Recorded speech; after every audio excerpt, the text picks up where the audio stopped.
No. Hi, Rabbi.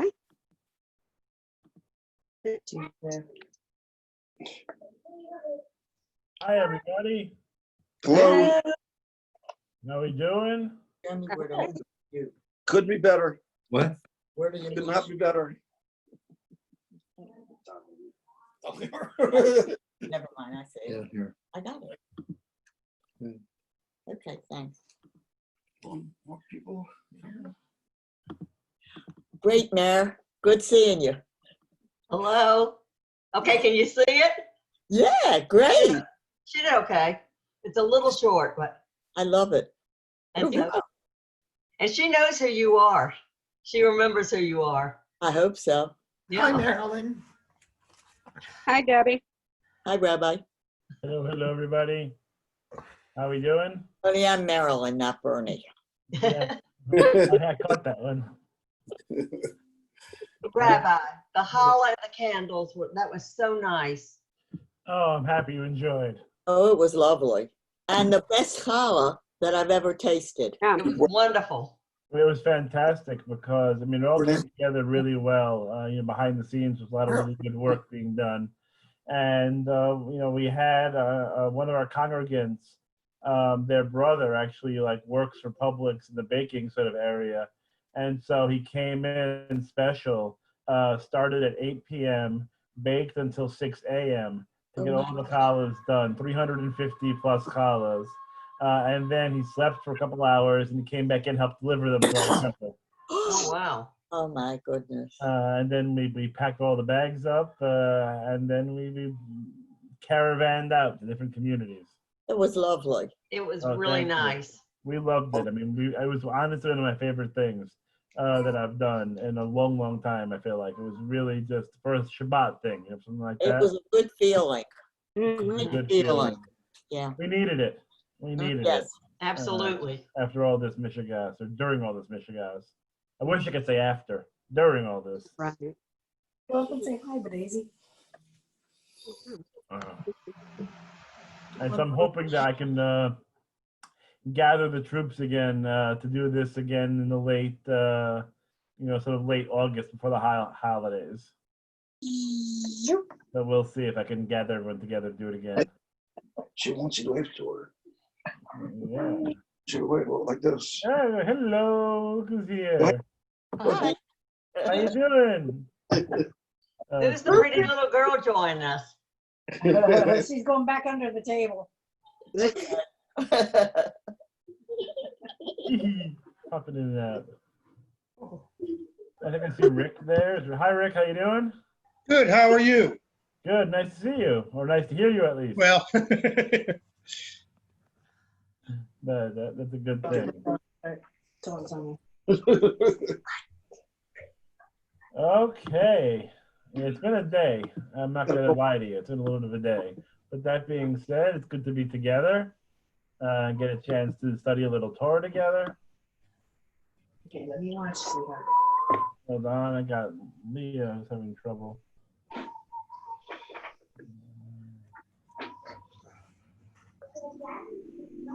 Give me 1 second. Someone's having trouble getting into the room. And I'm going to see if I can forward them the information.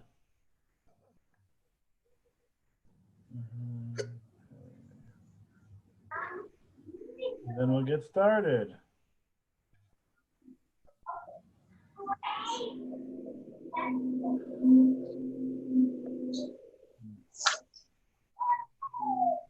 Okay. Chief cook and bottle washer, all right into one. Okay, so let's dive in. Today we're going to finish up Zechariah. And I have to tell you, my friends, after we finish up Zechariah, I'm not sure so much of the prophets need to handle anymore. I think we've done the prophets a lot of due and a lot of good diligence. The other dudes that are left over aren't frankly that interesting. And so it might be fun to hop on to a new topic when we rejoin.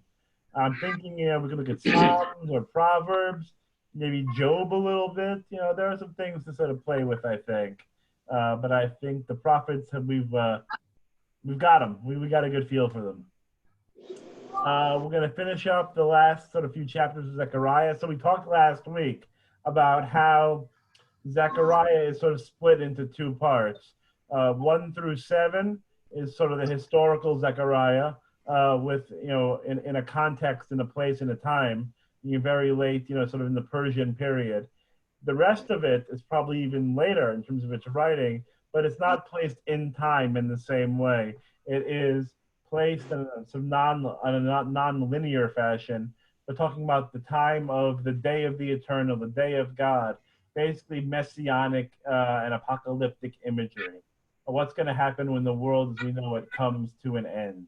And so we had discussed this a little bit with other prophets. With Isaiah, we talked about it. I think with Ezekiel too. With there's at least one more that we sort of discussed this idea. And so now we're going to see what Zechariah thinks when it comes to what's going to happen at the end of days. So I'm going to share my screen, and then we can sort of dive right in. Let's first say the blessing for the study of Torah. Baruch atah Adonai Eloheinu melech haolam asher kitshanu mitzvotav v'tzivanu la'asok b'divrei Torah. Okay. I think I'm gonna get over here. And now we have, For a while. trying to sort this out a little Just bit. sit down here for a while. Hopefully we all see it. When you're talking. Okay, I'm having a little computer trouble still. Okay, fair enough. Let's dive right in. Marilyn, you want to begin for us on 9:1, a pronouncement? Sure. Announcement. The word of the Eternal. He will reside in the land of Hadrash and Damascus, for all men's eyes will return to eternal, like all the tribes of Israel, including Hamath of Israel. No, including Hamath, I got lost, which borders on it. The Tyre and Sidon, though they are wise. Tyre has built herself a fortress. She has amassed silver like dust and gold like mud in the streets. But my Eternal will impoverish her. He will defeat her forces at sea, and she herself shall be consumed by fire. Ashkelon shall see it and be frightened. Gaza shall tremble violently, and Ekron at the collapse of her hopes. Kingship shall vanish from Gaza. Ashkelon shall be without inhabitants, and mongrel people shall settle in Ashdod. I will uproot the grandeur of Philistia. Okay, we can pause for the cause right there. Very happy, cheery stuff, as always, with the prophets. So this is talking about, the end times, right? And so God is going to come back and basically, as we used to say, lay the smackdown on these other kingdoms that have not been nice to the Israelites. So God is going to come to Syria, to Lebanon, to all these different areas that they're mentioning here. And God's going to come and do a little house cleaning. God's going to come in and wipe them out a bit. Even though they might be wise, even though they might be rich and have fortresses, God's going to come and God's going to take care of it for the people. And other people are going to be terrified at the sight of it all. So this goes into the idea of the redemption of the people, that after they're suffering at the hands of oppressors, there's going to be a time when God's going to come and basically have compassion upon the Israelites and then wreak havoc on their enemies, on their oppressors. Okay, let's keep going. Melissa, you want to pick up there? Or Tyler, either one of you. Tyler will do it. But I will clean out the blood from its mouth and the detestable things from between its teeth. Its survivors too shall belong to our God. They shall become like a clan in Judah, and Ekron shall be like the Jebusites. So again, meaning that eventually people will be accepted again. Even though they're foreigners, so to speak, they're adversaries. God's going to almost purify them through this, this violent experience. Keep going.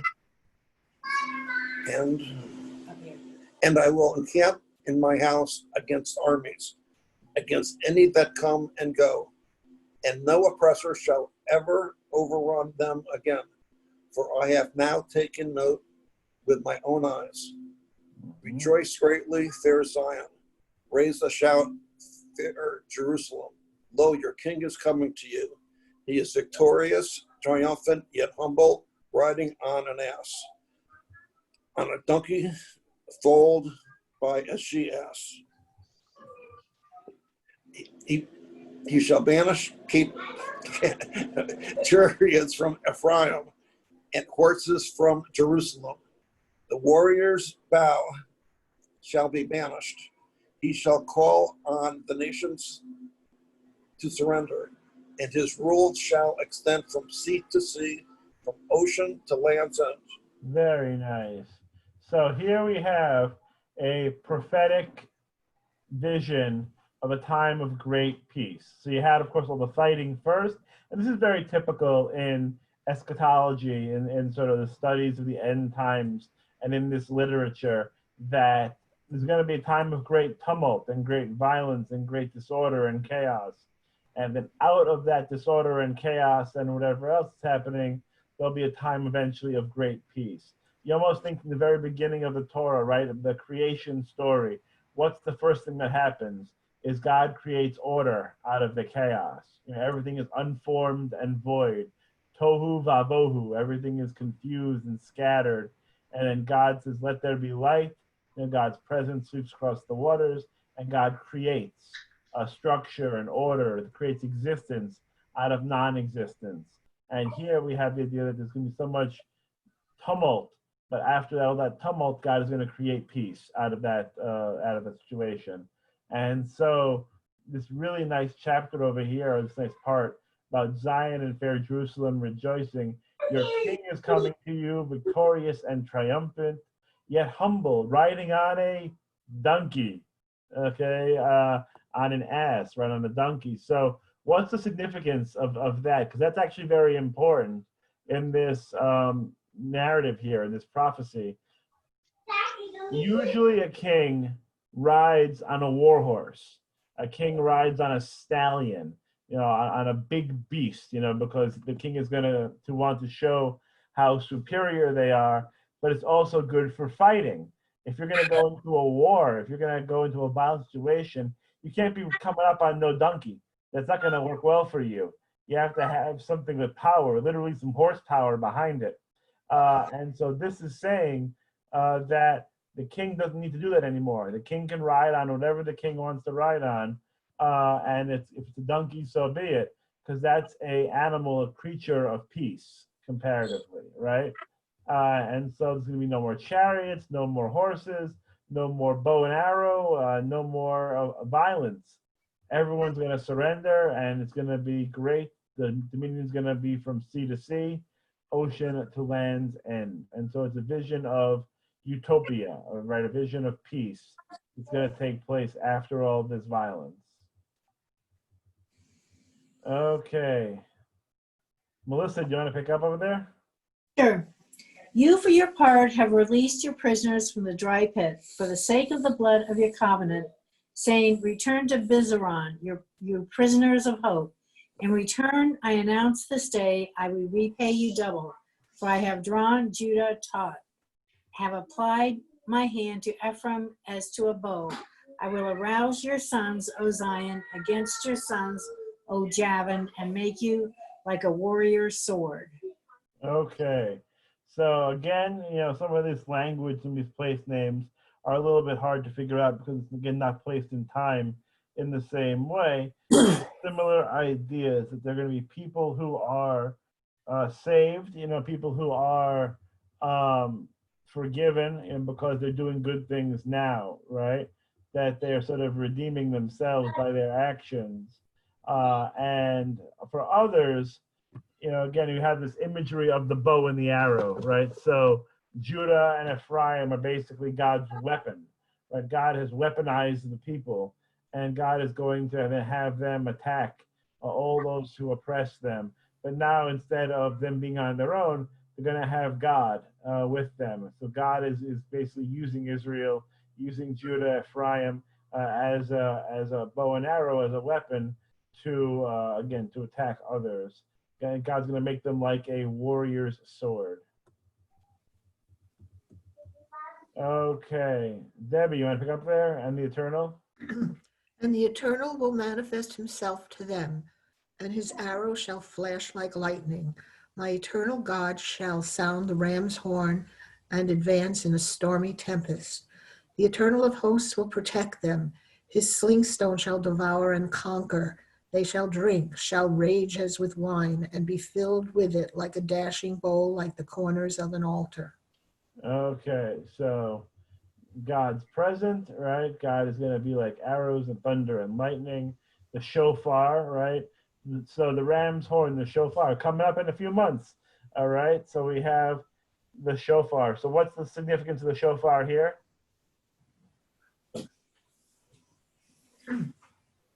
Everybody together. Everyone Announcing the together, presence right? of God. Announcing the presence of God. Very good. Gathering everyone together. Give them a And warning. what? Give them a warning. Give them a warning. Also very good too. I think in this, I think it all actually works here. You know that there's going to be a warning shot. You know, so so they know they're coming. It's going to gather the people together, get their attention, It's their and form of communication. communication. And the shofar was often used when it was time for battle. It was time for war. They would sound the shofar to gather everyone to warn them to bring them to attention, right? And so we have the shofar alerting everyone. Here it's God actually sounding the shofar. It's again pretty cool imagery. And God's going to protect the people, and then they're going to go. They're going to take over. They're going to win.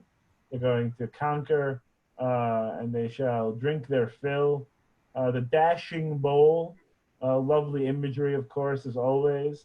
When you killed, usually it was a bird. You know, it's usually when you killed a bird in this case, you would use a weapon. Weapon is the wrong word. You use a tool that would basically pop the bird's head off. Sort of cut its throat, and then the blood would pour down in it. So you basically just like cut the crop open, and it would just sort of spill out. Lovely. I'm sorry. And then it would go into a bowl, right? And that bowl, the priest would dip their fingers in the bowl, and they would dash blood everywhere. And so that's why when you read the sacrifices, it's always a little bit gruesome. There's always like blood and viscera everywhere. And this is one of those cases as well. So, but here it's like the wine, the wine is overflowing, almost like the blood of the sacrifices. There's going to be wine everywhere. And that's going to reinvigorate them and sort of cause them to go forth with courage to fight. The things you learn in Torah study. Dashing bowls. Okay. Always good. Okay. That's why I always get creeped out when people want to have the temple back.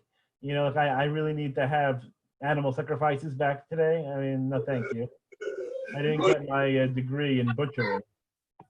I love your work. It didn't work so well for me. Okay, Aaliyah, there you are. How you doing? Good. How are you? Good. Good you can make it. You want to pick up over here, the Eternal, their God? Sure. The Eternal, their God, shall prosper them on that day.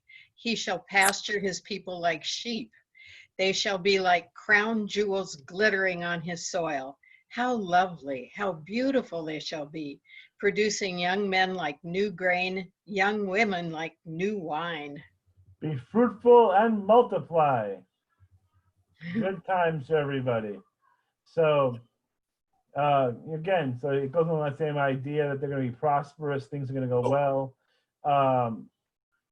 We talked about this idea. It's going to come up again later in the text. But the idea of the shepherd, what the shepherd symbolizes. And so here, God is the shepherd, and God's going to pasture the people like sheep.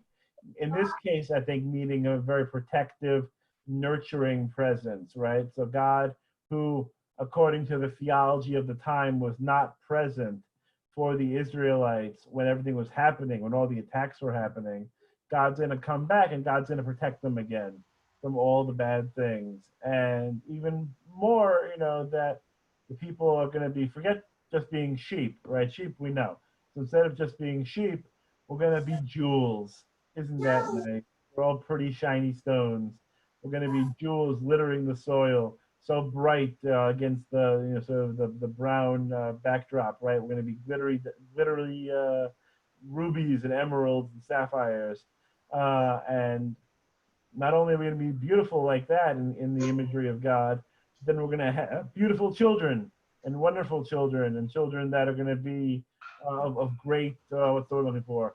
Of great stock and stature, right? They're going to be of great upbringing and, there's other words I'm trying to think of here. That's what it's going to be like. These are high quality people that we're going to produce, unlike the bums from yesteryear. Okay, we're going to produce some really good folk, men and women. Okay. It's a nice vision. I don't mind it. Lee, you want to keep going a little bit more? Ask the Eternal. Ask the Eternal for rain in the season of late rain. It is the Eternal who causes storms, and he will provide rainstorms for them, grass in the fields for everyone. For the teraphim spoke delusion, the augurs predicted falsely, and dreamers speak lies and console with illusions. That is why my people have strayed like a flock. They suffer for lack of a shepherd. My anger is roused against the shepherds, and I will punish the he-goats. Delicious. Okay, so had some goat recently. Anyway, so ask the Eternal for rain in the season of rain. You know what? Talk to God when God's gonna, grant your prayer in a way, right? So don't talk to other people about it. Talk to God. God will grant you the rain because it is God who causes storms and provides the rainstorms. Easy enough. Don't go to other things. This comes up again and again. The teraphim are, how can you describe them?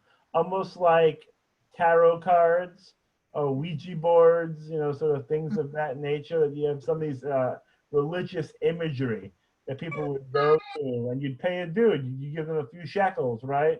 And then they tell your future. They give you a fortune, or they tell your fortune, I should say.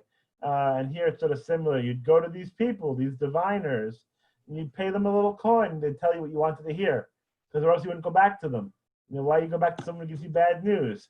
You want to get good news. So you go on to these diviners, you give them a few bucks, they tell you good things are going to happen, and so here it's calling out against it, right? Because these religious, diviners that aren't Israelites and they aren't God, they're telling you just a bunch of nonsense, a bunch of mishigas. They're giving you nothing.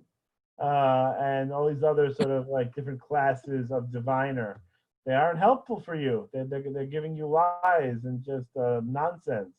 But they went and they listened to all this ridiculousness.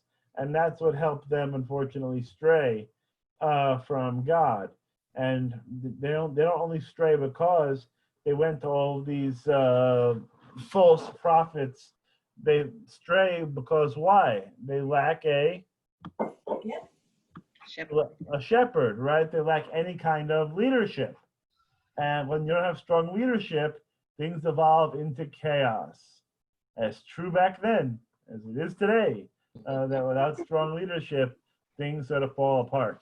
So you have that here in the text as well. And so God is angry at the shepherds, in this case, the shepherds who are actually ruling, the ones who are in charge. So God's angry with them and all the sort of the might of the shepherds, the he-goats.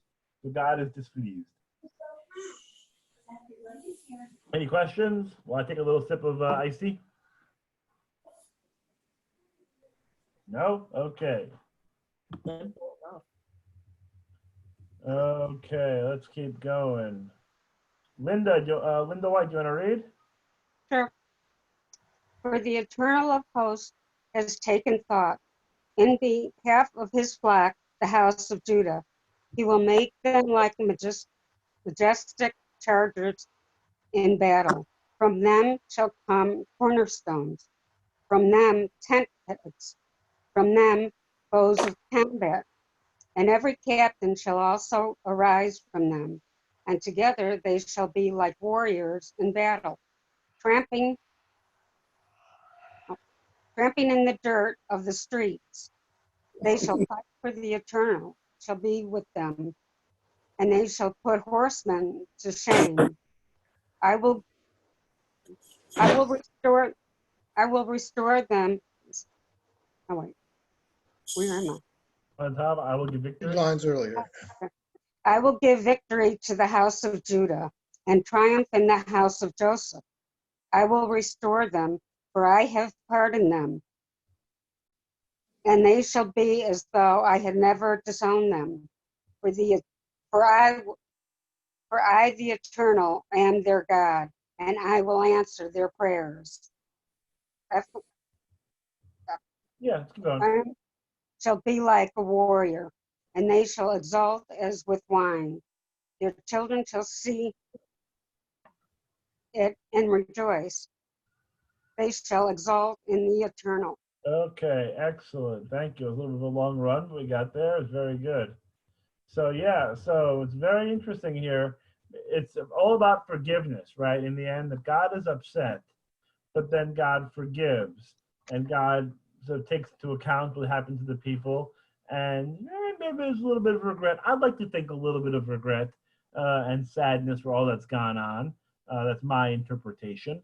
And then because of that, God is going to, again, redouble the efforts here and help the Israelites create a bigger kingdom, a stronger kingdom, and also take a little bit of retribution, let's call it, against those who had opposed them.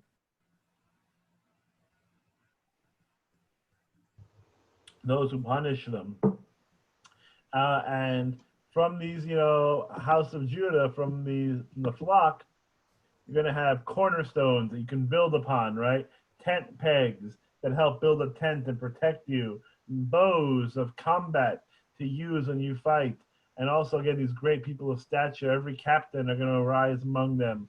And they'll be like warriors kicking some, well, we know they're going to be kicking some tuchus, as we used to say, all around. So they're going to fight for God, fight for the eternal.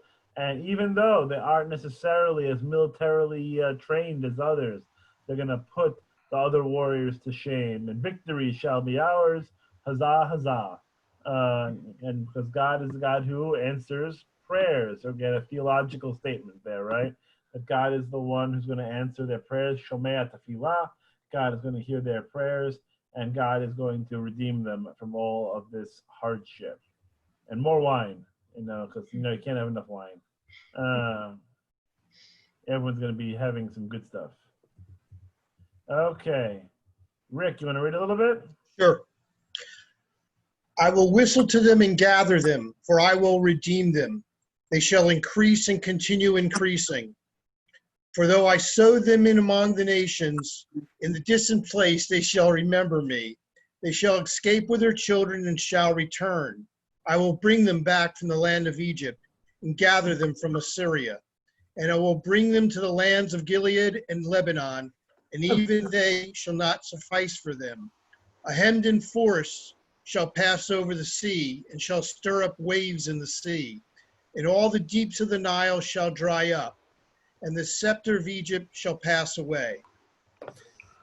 But I will make them, I will make them mighty through the Eternal, and they shall march proudly in his name, declares the Eternal. Indeed they do. Okay, so God is going to give them a signal, not a shofar. In this case, God's just give them a little whistle and gather them together for this redemptive moment. And again, be fruitful and multiply. Okay, we're going to be increasing and continue increasing more and more. You think about going back to Genesis. What's God's promise to Abraham? Oh, it'd be like the stars in the heaven, or Stars in the heavens and the sands of the seashore. Exactly right. You're going to be as populous, as numerous. Basically, they're getting beyond counting. What got the Israelites into trouble when they were in Egypt, in Goshen, after the time of Joseph? Too many kids. Too many kids being born. So the land of Goshen was being overrun by Israelites, and Pharaoh got a little freaked out because there were too many Israelites being born, and he was concerned of a revolt. He was concerned of revolution occurring, because of all these kids being born. And so that's why he decreed that the firstborn get thrown into the Nile, the firstborn get killed because they were becoming too numerous. So the Israelites certainly understand being fruitful and multiplying and having kids. So here they're going to do so again as a sign of prosperity, as a sign of peace and serenity. They're sort of going to have lots of children. And then, even though they have been dispersed and outcast, they're going to come back. So they're going to come back from all areas of Egypt, of Assyria, and bring them to these different areas closer to Israel proper, Gilead and Lebanon. But it won't be enough. We need more land. We're going to have so many people. We need to have more land. Makes me think of today also, with the potential annexation of some of these areas in Gaza and the West Bank, I should say. So they're going to need more land. The Nile's going to dry up. The Assyrian pride's going to go. Egypt, all these other nations are going to fall by the wayside. The ones who had caused us trouble, tormented us, or seen as world powers at the time, they are going to be sort of swept away. But Israel is going to move on. It's going to be fine and be victorious. Sound about right? Yes, indeed it does. Okay. Do a little bit of 11, I think, as well. Okay. Marilyn Saperstein, you want to give it a little bit more of a run? Throw open your gates, O Lebanon, and let fire consume your cedars. Howl, cypresses, for cedars have fallen. How the mighty are ravished. Howl, you oaks of Bashan. If I said that right. Got it. For the stately forest is laid low. Hark, the wailing of the shepherds. For the rich pastures are ravished. Hark, the roaring of the great beasts. For the jungle of the Jordan is ravaged. Okay, so we're back to violence again. We have Lebanon, right? What's Lebanon famous for in the Bible? Cedars. Cedars of Lebanon. Yeah. Cedars So of Lebanon. indeed, those cedars of Lebanon, which they used to build the temple in Jerusalem, right? So they used those cedars because they were so valued and so beautiful and so sought after. I was saying, you know what? Fire's coming. Fire's coming for those cedars. And then the same thing with Syria, with these oaks that we're going to lay them down too, lay them down low. Basically taking the defining characteristic of the land, of the people, sort of the things that they're most proud of, and bringing them low. The shepherds, again, sort of the rulers, they're going to wail because everything is being wiped out. The Jordan was actually very well known for their lions. The lions inhabited that area significantly at one time. But now the jungle is going to be ravaged, so all the beasts are going to be upset because it's all going to be taken away. Okay. Time to talk more about shepherds, a little bit esoteric right now. Marilyn Warner, you want to give it a shot? Okay. Thus said my God the Eternal, tend the sheep meant for slaughter, whose buyers will slaughter them with impunity, whose sellers will say, praise be the Eternal, I'll get rich, and whose shepherd will not pity them. For I will pity the inhabitants of the land no more, declares the Eternal, but I will place every man at the mercy of every other man, and at the mercy of his king. They shall break the country to bits, and I will not rescue Sorry. it from their hands. I got a little Went ahead of me. little antsy. Go ahead. So I tended the sheep meant for slaughter. For those poor men of the sheep, I got 2 staffs, one which I named Favor and the other Unity, and I proceeded to tend the sheep. But I lost the 3 shepherds in 1 month. Then my patience with them was at an end, and they in turn were disgusted with me. So I declared, I am not going to tend you. Let the one that is to die, die, and the one that is to get lost, and let the rest devour each other's flesh. Beautiful. Yay. A little cannibalism to make the evening bright. So there's this idea of tending the sheep, basically trying to I'm trying to think of the metaphor you used today, like throwing good money after bad. Maybe the idea is like it's over already. It's going to be a problem. But you know what the heck, do it anyway and see what's going to happen. Because even you can do what you want, but there's still going to be that recompense, that punishment that's coming. Then that God is going to say it's going to be a free for all. Everyone's going to do whatever they want. It's going to be everyone's going to be at each other's mercy. It's not going to be peaceful at this point. Now we get a little bit more of this imagery, symbolic imagery that we saw in other prophets.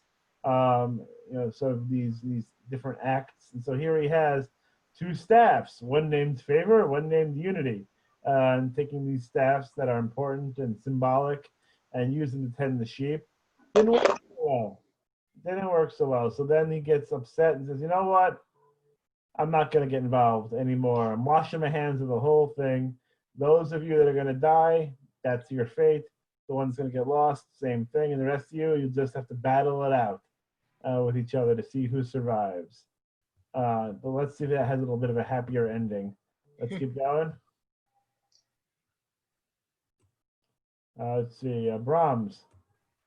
Rabbi Moses. Brahms, take my right here.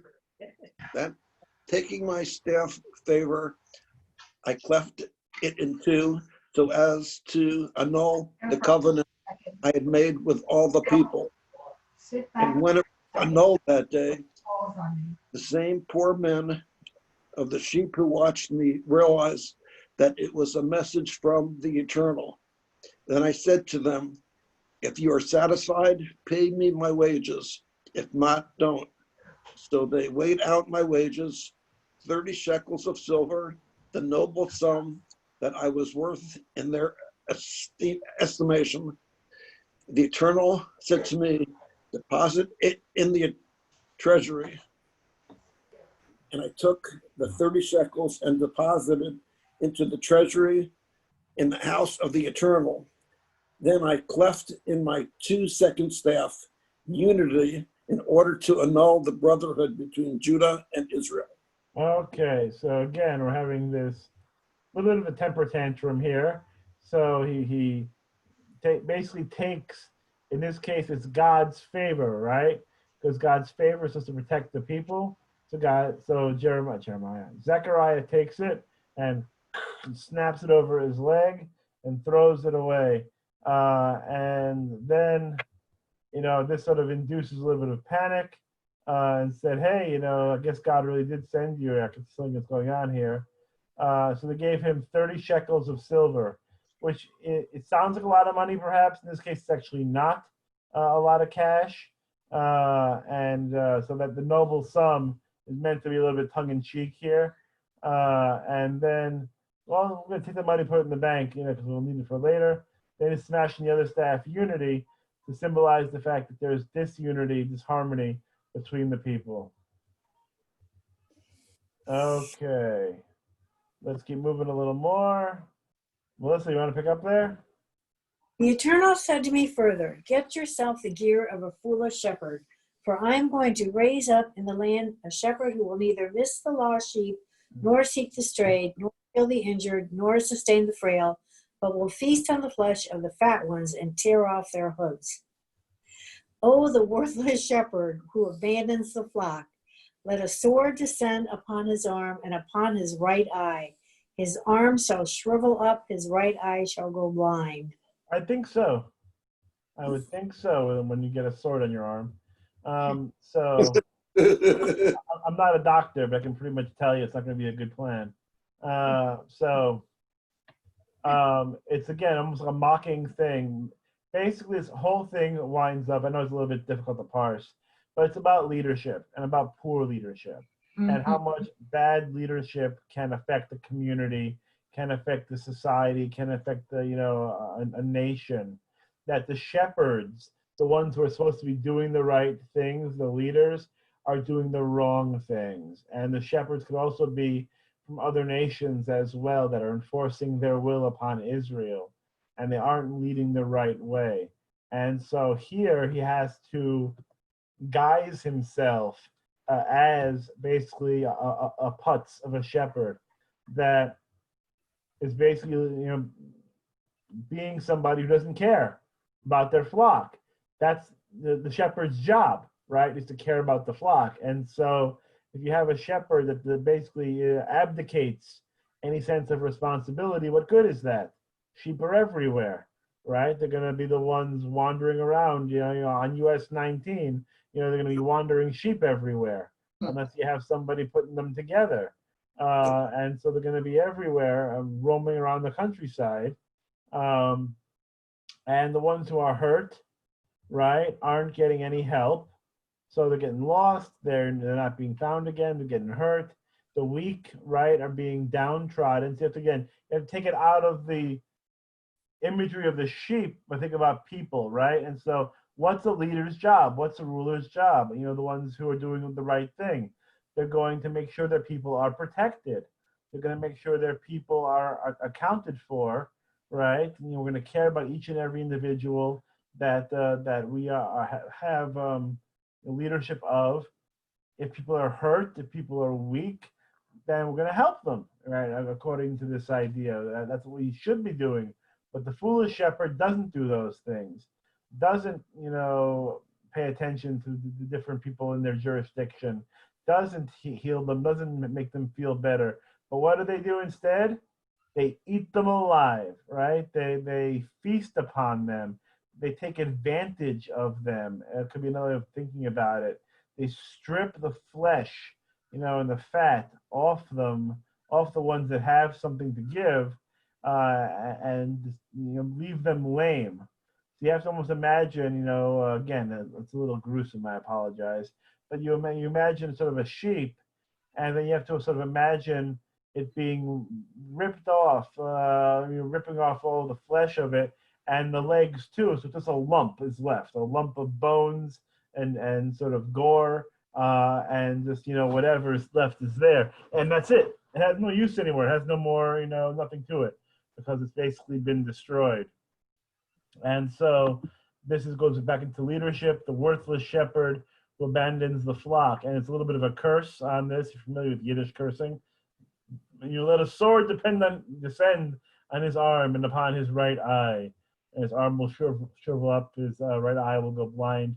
The right hand, of course, the right eye, dominant side for most people. That's why in these different works, you'll see a significance given to the right. That's why a bride usually stands on the left at a wedding, because the groom needs to have his sword hand free. And so if you draw your sword and your bride is here, you're going to cut off her head when you pull the sword out. So the bride has to be on the left instead of the right. So like this. So this side. It's very important for today. As true today as it was before. Sounds like it. Yeah, but you always wonder where these traditions come from. That's why you have to have your sword hand free. You never know when there's going to be a marauder. You never know there's going to be something that's going to attack you or hurt you. You have to have the sword hand that was open. Okay. A pronouncement. Who's going to pronounce for us? Debbie, you want to pronounce for us a little bit? A pronouncement. The word of the Eternal concerning Israel. The utterance of the Eternal, who stretched out the skies and made firm the earth and created man's breath within him. Behold, I will make Jerusalem a bowl of reeling for the peoples all around. Judah shall be caught up. Here it is on this. Where am I? No, Sorry. Judah should be caught up in the siege. Judah shall be caught up in a siege upon Jerusalem when all nations of the earth gather against her. Yep. In that In day. In that day I will make Jerusalem a stone for all the peoples to lift. All who lift it shall injure themselves. In that day, declares the Eternal, I will strike every horse with panic and its rider with madness. But I will watch over the house of Judah while I strike every horse of the peoples with blindness. And the clans of Judah will say to themselves, the dwellers of Jerusalem are a task set for us by their God, the Eternal of hosts. In that day, I will make the clans of Judah like a flaming brazier among sticks, and like a flaming torch among sheaves. They shall devour all the besieging peoples right and left, and Jerusalem shall continue on its site in Jerusalem. Okay, thank you. We get this really nice beginning, a little statement of theology about the belief in the creative power of God. You know, that God, like in Genesis, that God speaks and God creates. So it's an utterance of the Eternal who stretched out the heavens, made the earth stand firm. Always makes me think of the old Aleinu, the English, who stretched out the heavens and established the earth. And created man's breath within him. So we have this creative moment here. And then we have this interesting part here about I will make Jerusalem a bowl of reeling for the peoples of the world. What is a bowl of reeling? Haven't the slightest. Me neither. No, a bowl of reeling. So we have this imagery again in other prophetic works where, you know, you have at home when we have a special cup, right, for celebrating, right, for kiddush. You know, we have a cup that might be used for joyous, for simchas. So they're imagining it differently, like a cup of wrath, a cup of anger, and this is a bowl of whatever it is, and that when other people try to drink from it, and they think that's going to be delicious, you know, it's going to be sweet, it's going to be tasty, it's going to be refreshing. It's not that. It's a bowl that's sort of bitter, and you know, you sort of gag, you sort of don't like it, you know, because it's harsh, right? And so what it's trying to say is there are going to be people who are going to try to take advantage of Judah. They're going to try to take advantage of Jerusalem. They're going to come and try to take all the deliciousness out of it, all the good stuff. But God's not going to let them do that. God's going to make it like a punishment.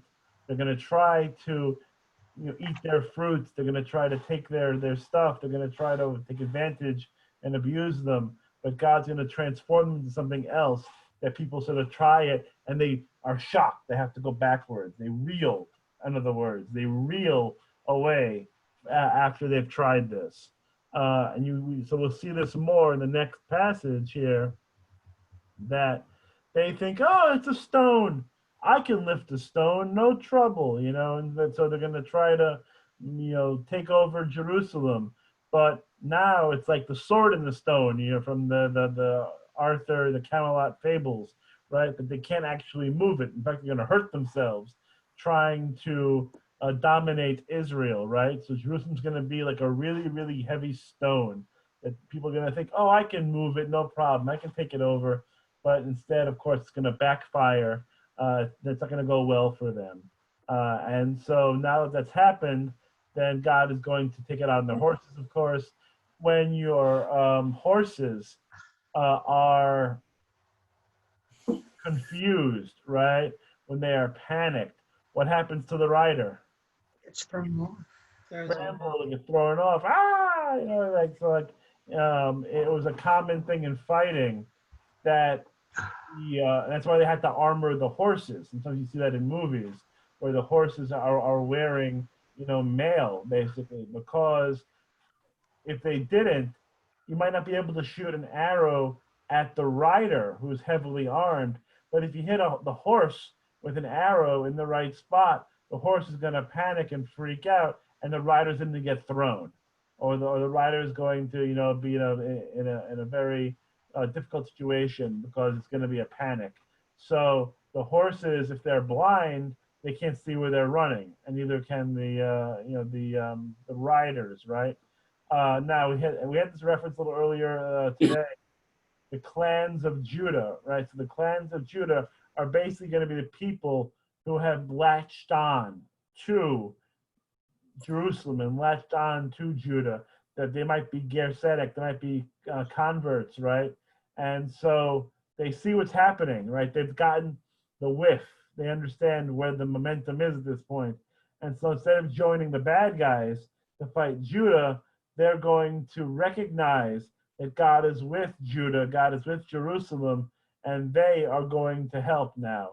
So these clans of Judah on the outskirts more aren't in Jerusalem.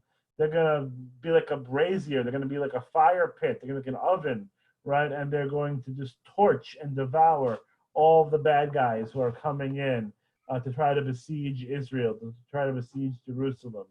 So they're going to help redeem the people. And then we'll be, of course, victorious. Yay, victory. Leah, you want to pick up there? The Eternal will give victory? The Eternal will give victory to the tents of Judah first, so that the glory of the house of David and the glory of the inhabitants of Jerusalem may not be too great for Judah. In that day, the Eternal will shield the inhabitants of Jerusalem, and the feeblest of them shall be in that day like David, and the house of David like a divine being, like an angel of the Eternal at their head. In that day, I will all but annihilate all the nations that came up against Jerusalem. But I will fill the house of David and the inhabitants of Jerusalem with a spirit of pity and compassion, and they shall lament to me about those who are slain, wailing over them as over a favorite son, and showing bitter grief as over a firstborn. In that day, the wailing in Jerusalem shall be as great as the wailing at Hadad Rimmon in the plain of Megiddo. The land shall wail, each family by itself, the family of the house of David by themselves, and their women folk by themselves, the family of the house of Nathan by themselves, and their women folk by themselves.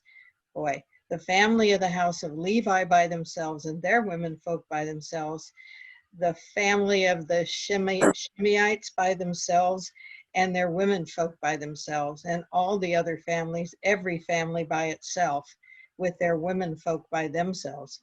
He's a little verbose. Whoa. That was a little bit of a long run. That's a mouthful. That's a mouthful. You got that one right. So let's go back there. So we have, again, very peaceful imagery, right? Judah's going to be victorious, and there's going to be peace. Yay, peace, love, and rock and roll. And that the inhabitants of Jerusalem, even the weak of them, even the ones who are enfeebled, they're going to be like mighty King David. And which means that King David, right, the house of David, is going to be uplifted even more so, right? And so everyone's moving up a notch. So they're going to be like angels, you know, like an angel of God. That's what the leaders are going to be like, as opposed to the worthless shepherds we had before. We're going to have some really great leadership now. And then, of course, a little bit more of the annihilating of people. But instead of annihilating in the house of David, it's going to be, again, things going to be great. There's going to be some sadness, right? Because there are always those lost in the battle. And here it's where he got a little loquacious, so giving us each sort of different house. But the idea being is that with the victory, there's still going to be sadness because of the people that we lost.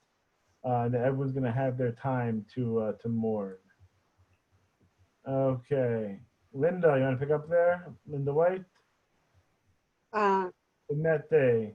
Okay, in that day, a fountain shall be opened to the house of David and the inhabitants of Jerusalem for purging and cleansing. In that day, too, declares the Eternal of hosts, I will erase the very names of the idols from the land. They shall not be uttered any more. And I will also make the prophets and the unclean spirit vanish from the land.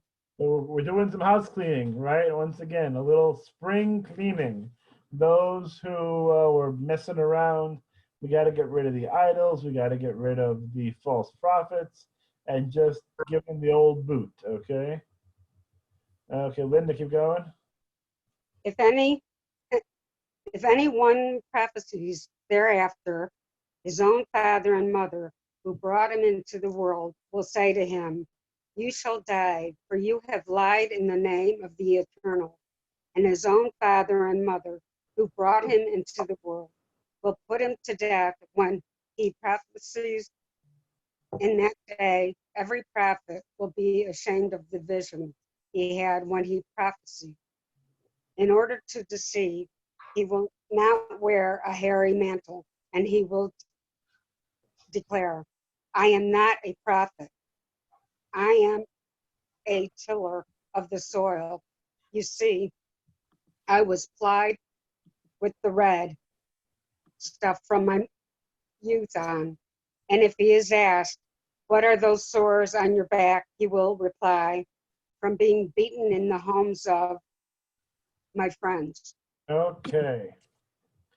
A little rough once again. So the idea here being is that we're getting rid of the false prophets. Here it's obviously speaking an exaggeration, but the idea being is that if it's a false prophet, we can't tolerate that. And so they have to be removed from the situation.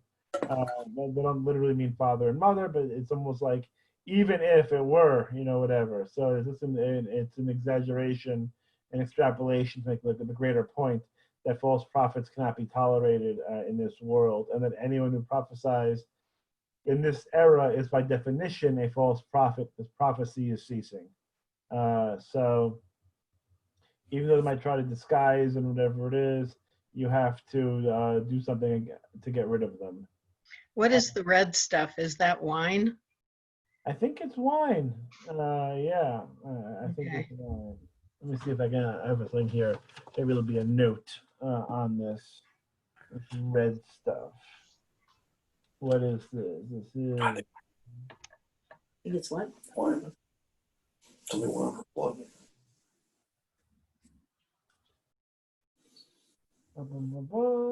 Blood or is it wine? Yeah. It's always funny because the translations are so different. Because this one doesn't even have that. It's the idea in this one, in this translation, is that they're red because they're out in the sun all the time. And the wounds, is that sometimes the prophets, again, it's not going to be pleasant, but sometimes the prophets and the priests would self-lacerate.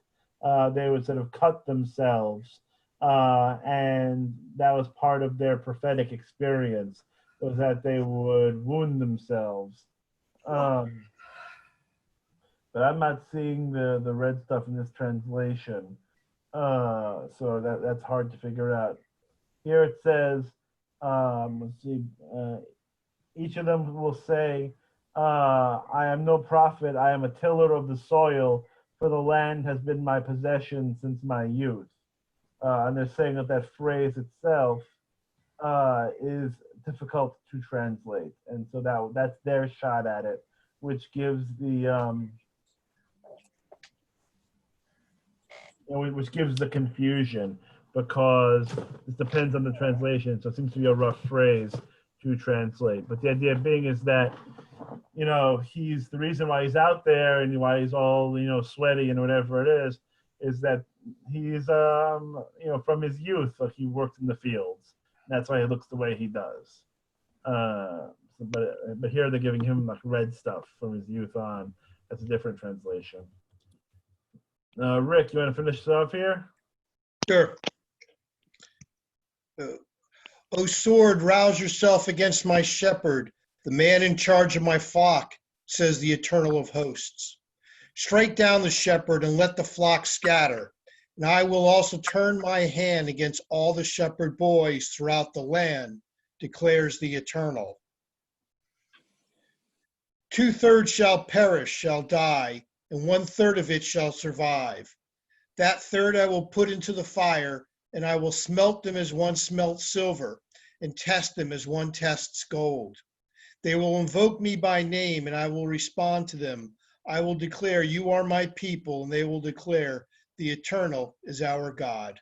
Thank you very much. So yeah, it's a little extreme. Here we're going to get to this idea of the poor, the worthless shepherds are going to be disposed of, these poor leaders, and all of those who are dominating, but then, not doing it, and not being just or merciful or kind. And then God saying, look, it's going to be rough. There's going to be a portion that doesn't live. to see the next part of existence, this utopia. The other third is going to survive. It's almost like, they're being tested by fire, right? With trial by fire. They're going to be tested by fire, and through this experience, they're going to be strong. They're going to be tough. They're going to be ready. They're going to be almost, dare I say it, purified. And then they will be able to form that connection with God, and they'll be the ones who remain for this utopian society, the ones who went through the trials and tribulations and survived. And they will say, and God will say, you are my people, and they'll declare, God is God. Okay? That's basically one more chapter to go, but I think we have the gist of it already. It's a very interesting passage. It uses a lot of metaphor, a lot of poetry, and it touches upon some of the similar themes we saw in other apocalyptic literature. There's going to be a time of great unrest, a time of great tumult, a time when God is angry with the people, both the Israelites and both those who oppress the Israelites. And there's going to be a lot of conflagration and a lot of war. But eventually God, through the covenant God established with Abraham, is going to help the Israelites, going to defend the Israelites, and the Israelites are going to be once again victorious and redeemed. That's what I got for Bible study today. And as I mentioned in the beginning, I think we've done all we can do with prophets. I think we've explored this topic fully and thoroughly. So I think it's time for some new literature. Maybe more than enough time for new literature.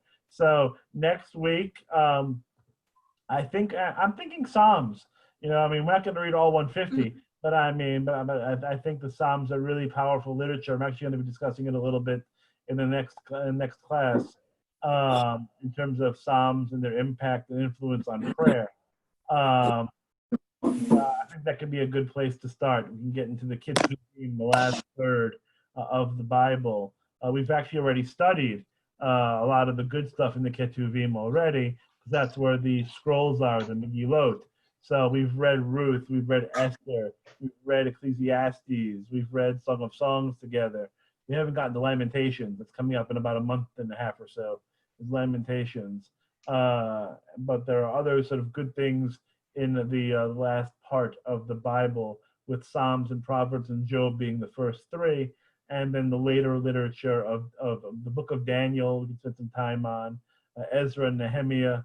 So there's some good stuff there. Okay, so let's call it a day for Zechariah and call it the prophets, and then we're going to move on to our next thing in about 30 seconds. This is the time just to give a little stretch. See you on Friday. Okay. Good night. See you all Friday. I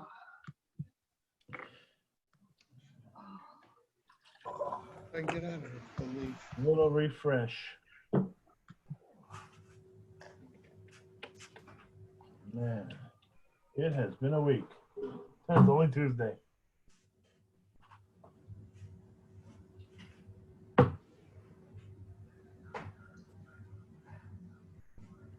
Okay, Zach, you can go bye-bye.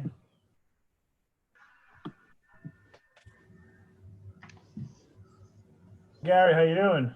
Not too bad. Not too bad. Staying in and being good, or as good as I can be. Boring. Oh, I see Karen's here. Hi, Karen. Hello. I said he was boring. That's it. Same. Healthy, but boring. Fair enough. And I see Janet's joining us too. Very nice. Hi, Janet. No. Oh, we lost Marilyn. She'll be back. Yeah. Fair enough. Okay.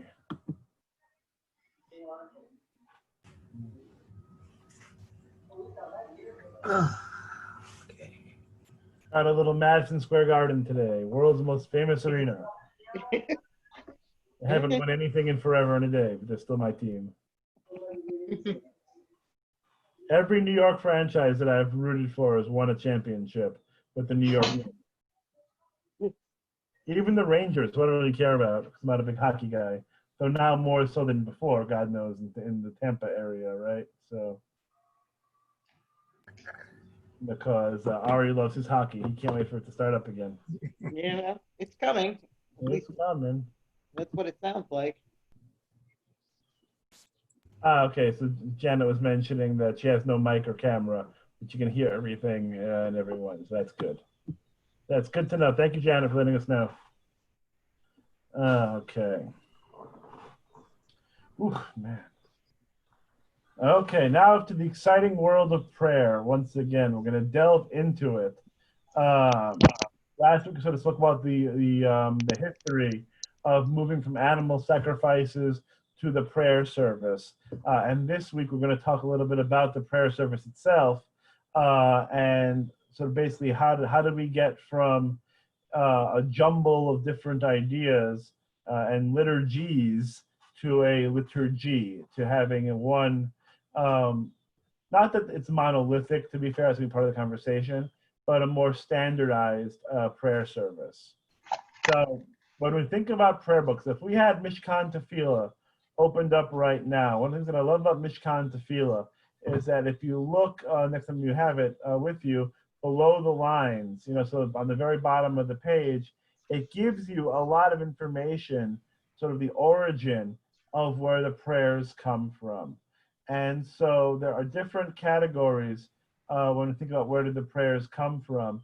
Biblical quotations, is big. So we think about Mi Chamocha, right? So Mi Chamocha is plucked right from Exodus and other parts of the Bible, right? And so it's a collation of verses, for the entire, prayer itself.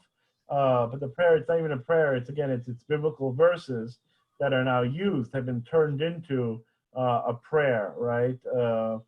And so we have Michamocha, Hine Matov, Matovu, all these things come from the prayer book itself, and it's plucked from the Torah, plucked from the Bible, and put right word for word into the Siddur, into the prayer book. Rabbinic literature, later comes in and doesn't only talk about prayer, but actually creates, prayer. There are words, there are phrases, there are even whole passages from the Mishnah, from the Talmud, that have been inserted into the prayer service. Now, I will have a caveat here for a second. I'll digress. That Mishkan Tefillah, the prayer book for the Reform movement, that is a different prayer book than the Art Scroll Siddur or the Birnbaum Siddur, or other different sort of prayer books that are more quote unquote traditional, right? That have more prayers in them, more readings in them. Every prayer book's a little bit different.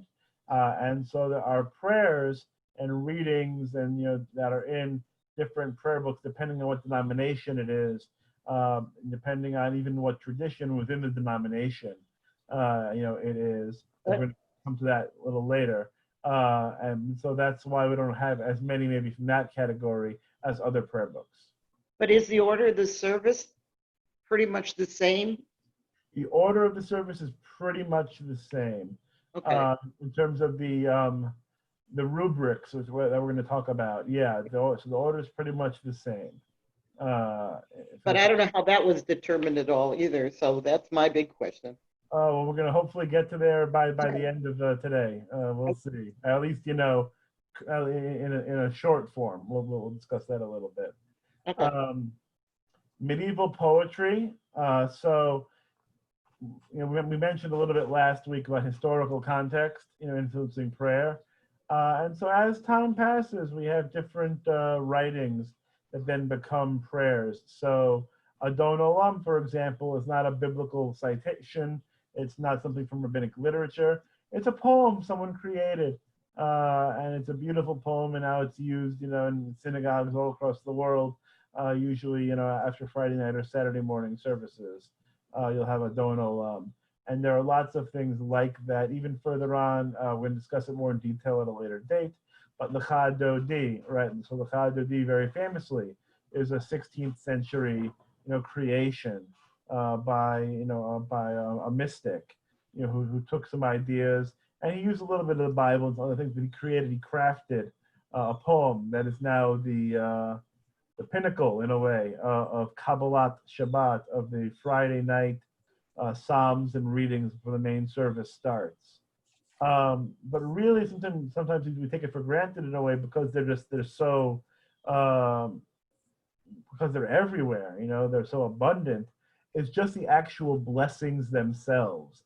These formulations that were created by the rabbis that starts off with, as we all know, Baruch Atah Adonai Eloheinu Melech HaOlam, and then the rest of it, or Baruch Atah Eloheinu Melech HaOlam, Asher Kitshanu Mitzvotav Tzivanu, and the rest, whatever it is. These are rabbinic formulations. These are creations. These are blessings that the rabbis built to serve the needs, of the community. And what's interesting about those Baruch Atah Adonais is that there was actually a polemic. There was actually an argument against creating any more of them after the 10th century. So you can almost imagine like all these blessings are being said, being created, all this new stuff happening, and then all of a sudden it stopped for a very long time, at least in, maybe a little bit here and there, but for the most part it was prohibited until frankly the past 30, 40 years. You're getting a little bit more blessings that are coming through. But the idea was that we stand on the shoulders of giants, right? And so the great spiritual leaders of the Mishnah and of the Talmud, of these time periods, they get to make the blessings. But now in our generation, we are of a spiritually lower quality. We are not at their level, therefore we cannot create new blessings anymore. To which I say, I think that's not going to work for me. I don't care for that at all. And so I believe we are more than capable of creating our own blessings today. So that don't fly. That don't cut any ice with me. So with all that said, I'm going to give some examples here of what we're talking about. And so let me bring Karen here. Karen, you want to give us a read over here from the Mishnah, Barachot 6:1? Sure. Okay. M. Barachot 6:1. How do they bless over produce? Over fruit of the tree, one says, who creates the fruit of the tree, except for wine, over which one says, who creates the fruit of the vine. Over produce from the ground, one says, who creates the fruit of the ground, except over bread, over which one says, who brings forth bread from the earth. Over vegetables, one says, who creates the fruit of the ground. And Rabbi Judah says, who creates diverse species of herbs. Thank you very much for that. And so you'll see this over here. So they're having questions, right? At this time, well, how do we bless the food that we're going to eat? Okay, so if it's fruit, then you're going to say, borei pri ha'etz. If you're going to have an apple, right? You say, borei pri ha'etz. But if you're going to drink a little bit, it's a little wine. Yeah, we know the grapes, sort of grow on the vines of the trees. So you're going to say, instead of who creates the fruit of the tree, borei pri hagafen, who creates the fruit of the vine. But what if it's a potato? Because a potato doesn't grow on a tree, so it grows in the ground. So you have to say, okay, borei pri ha'adama, it grows from the ground. But bread does that too. But bread is special. The wheat is special. So we're going to say hamotzi lechem min haaretz, as we all know, who brings forth the bread from the earth. Vegetables, sort of same thing. Borei pri ha'adama, because the tubers, the carrots, and all that sort of comes forth from the ground. Of course, as I love this stuff all the time, wasn't good enough for Rabbi Judah. Rabbi Judah didn't care for that at all. So Rabbi Judah creates his own blessing, who creates diverse species of herbs. No one cares about Rabbi Judah's opinion, but it's still there. So if you ever want to say diverse species of herbs, you can find the Hebrew for that and give you that one as well, but no one uses it because it was just Rabbi Judah's idea. But I love the idea that it's recorded. I honestly, truly do. It makes me feel very hopeful. I don't know.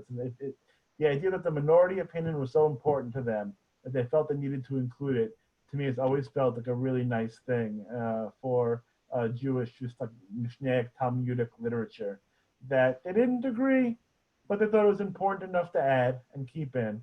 Because maybe 2,000 years later, we might look at Rabbi Judah and go, you know what? Your time has come. We're going to use your blessing instead. And that has happened in different. So if we don't know what it is, we can use Rabbi Judah's if we're not quite sure what it is. Yeah, so we need to have it, just in case we're going to want to be different, right? Yeah, well, Revolutionary. Bring there it are back. some fruits and vegetables that are unusual enough that you don't know what to call them. I got to tell you, I started a couple months ago getting deliveries from Misfit Markets, and so they send you, misshapen fruits and veggies and whatever that they can't sell in the stores. And it has broadened my horizons because you don't get to pick what's in the box. So they Right. send you stuff, at least originally you don't. So they send you all this stuff, and I had to actually Google what some of the stuff actually was because they don't label it. And so it's like, it's just stuff that I got from the ground. And so I can usually figure it out. They have pictures online of most of this stuff, but every once in a while it's something special. And so I got something, and I had absolutely zero idea what it was. And it wasn't on their website. And so I finally Googled, because there was a black, it looked like a root vegetables, but it was black, almost shaped like a garlic clove, but it didn't feel, it wasn't papery, it was hard.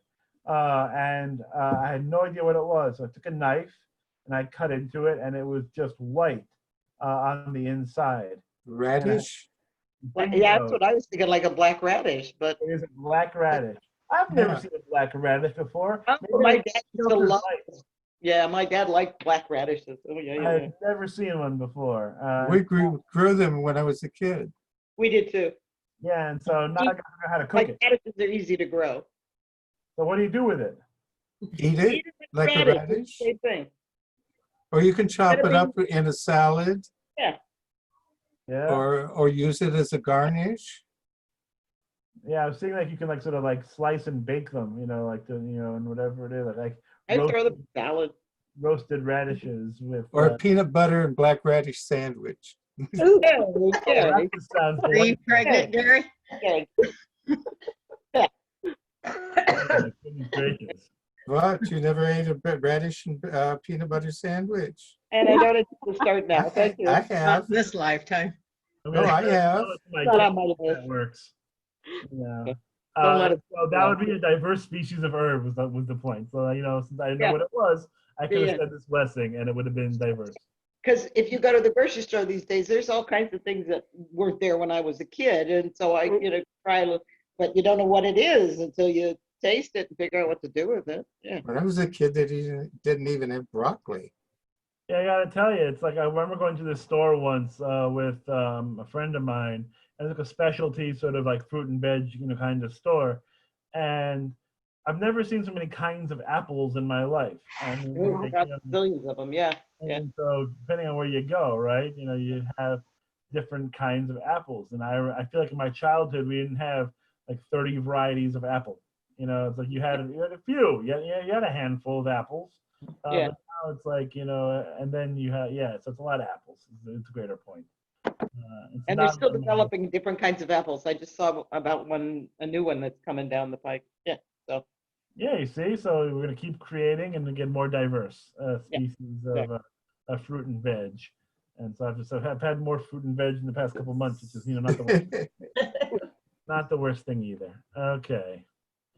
And so this other Mishnah Brachot piece. So the first thing I wanted to point out was that we're creating blessings, right? But it's not only about creating blessings, it's about figuring out how and when, to say the blessings and what is an acceptable blessing versus what is not an acceptable blessing. So Gary, if you can pick up over here on Mishnah Barachot 6:2. Okay. If one blessed over fruit of the tree, the blessing, who creates the fruit of the ground? He has fulfilled his obligation. But if he said over produce from the ground, who creates the fruit of the tree? He has not fulfilled his obligation. If over anything he says, by whose word all things exist, he has fulfilled his obligation. Okay, so I love this little bit of rabbinic, sort of wit and wisdom here. So let's say I have an apple, right? And I'm going to have my apple, but it needs the blessing. The blessing is borei pri ha'etz. who creates the fruit of the tree. But let's say I'm feeling a little mishuga, maybe I'm a little drowsy, I don't know the right blessing, whatever it is. So I say, Borei Pri Ha'adama, who creates the fruit, of the ground. If I say that blessing over an apple, am I wrong? Yeah, but because the tree comes from the ground, Right. it still works. Yotze, right? I have fulfilled my obligation. I'm fine. So that's what they say, Yotze. I've done it, right? It's acceptable. But if it's the opposite, if I'm going to have a nice bowl of black radishes, whatever it is, right? And I say, Borei Pri Ha'etz, who creates the fruit of the tree, it doesn't work the other way because he's come from the ground. And so I have not fulfilled my obligation. I've said the wrong blessing is incorrect. So as if I didn't bless anything. So what do you do instead? Compromise. You say, Oh, a generic blessing. you gotta have a blessing for everything. So if he just says shakol, right, you're good because it's the blessing over everything. So if I have my lovely glass of Arnold Palmer Snapple, whatever this is, that I'm drinking now, there's a blessing for this. Is this a fruit? No, I don't think any fruits in anywhere near this. Or a veg? No, it's not a meat. It's not bread. It's not dairy. What is it? It's a drink. It's a beverage. So what do you say over a beverage? You say shehakol. Baruch atah Adonai Eloheinu shehakol nihiyeh bidvaro. By all things, by whose word all things exist. Covers everything. It's a catch-all. Amen.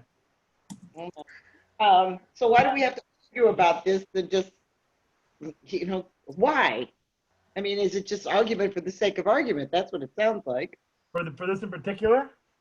Well, for a lot of these kinds of blessing, when you get right down to the nitty gritty, if you want to debate whether it comes from the tree or comes from the ground, if you just say a blessing that covers everything, it covers everything. Yeah. I think that's why they like the catch-all. And I think sometimes you're right in terms of sort of like a scholarly exercise. Certainly, I think there's a concern that the rabbis had that you want to sort of quote unquote do it right, and so they're developing a system. I think for them that is meant to show their praise and their thanks to God. But you're right. I mean, like we have 8,000 different blessings for different things, right? We have all these blessings that have been created and sort of standardized. And I think, so it's letting the people sort of know, the ones who don't know what to do, right? That's going to be the big, we'll get to that in a minute. But if people want to know, how do I bless? What words do I say? Because they don't want to think about it for themselves. They just want to be told, like what's the right way to do this? What's the right way to live and to bless and to pray? So they're going to give them some words. Say these words, and you got it.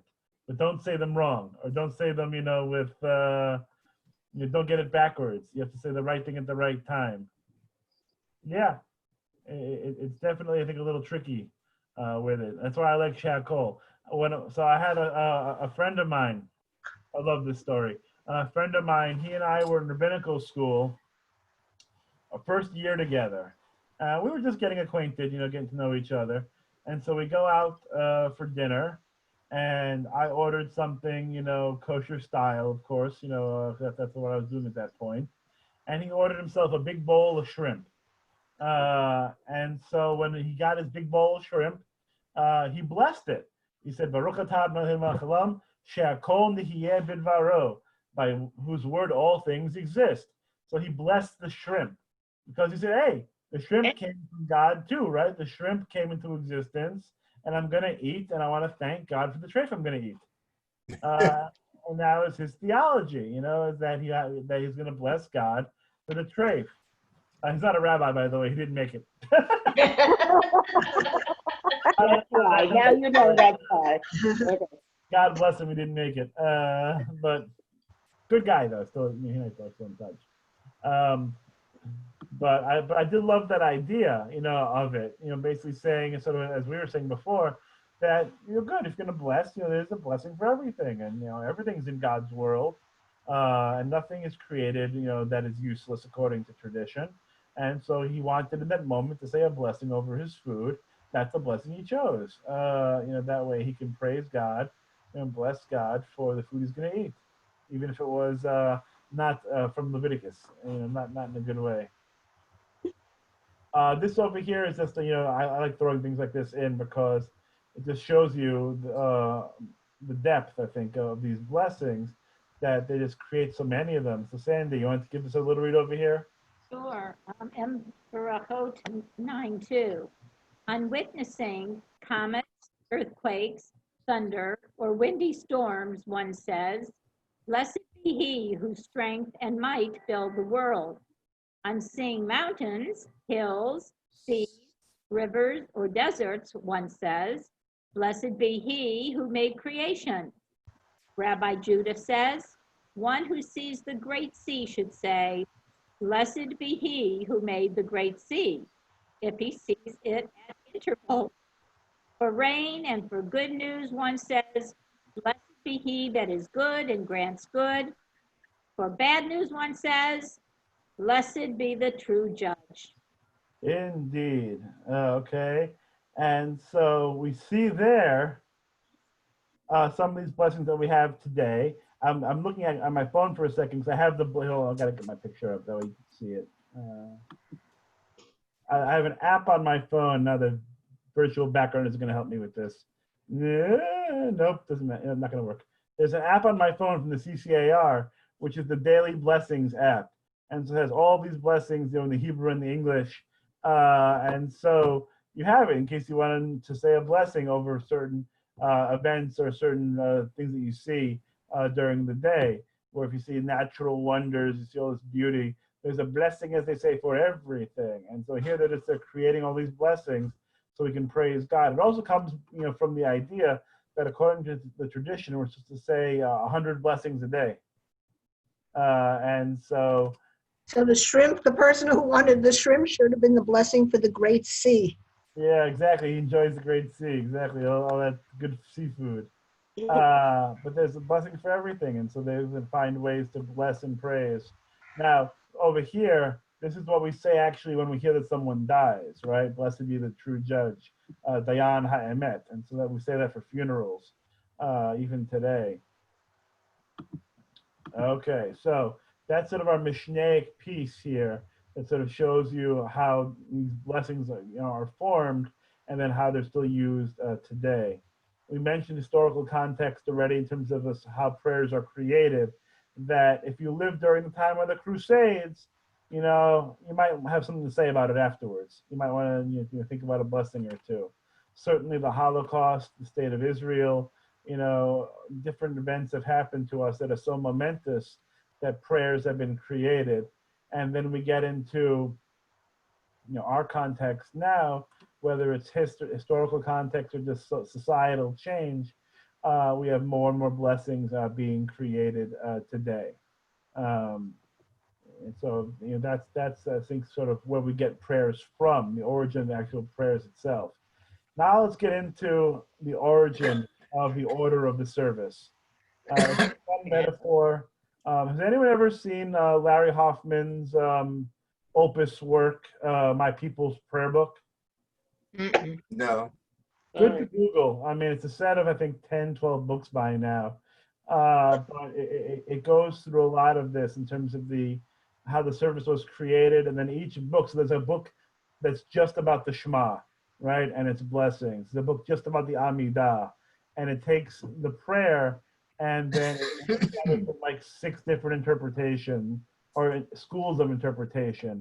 So you have Orthodox, you have Hasidic, you have feminist critique, you have historical, whatever. So there's a lot in there. So it's very worthwhile to take a look at if one has the inclination and really wants to take a deep dive into the liturgy.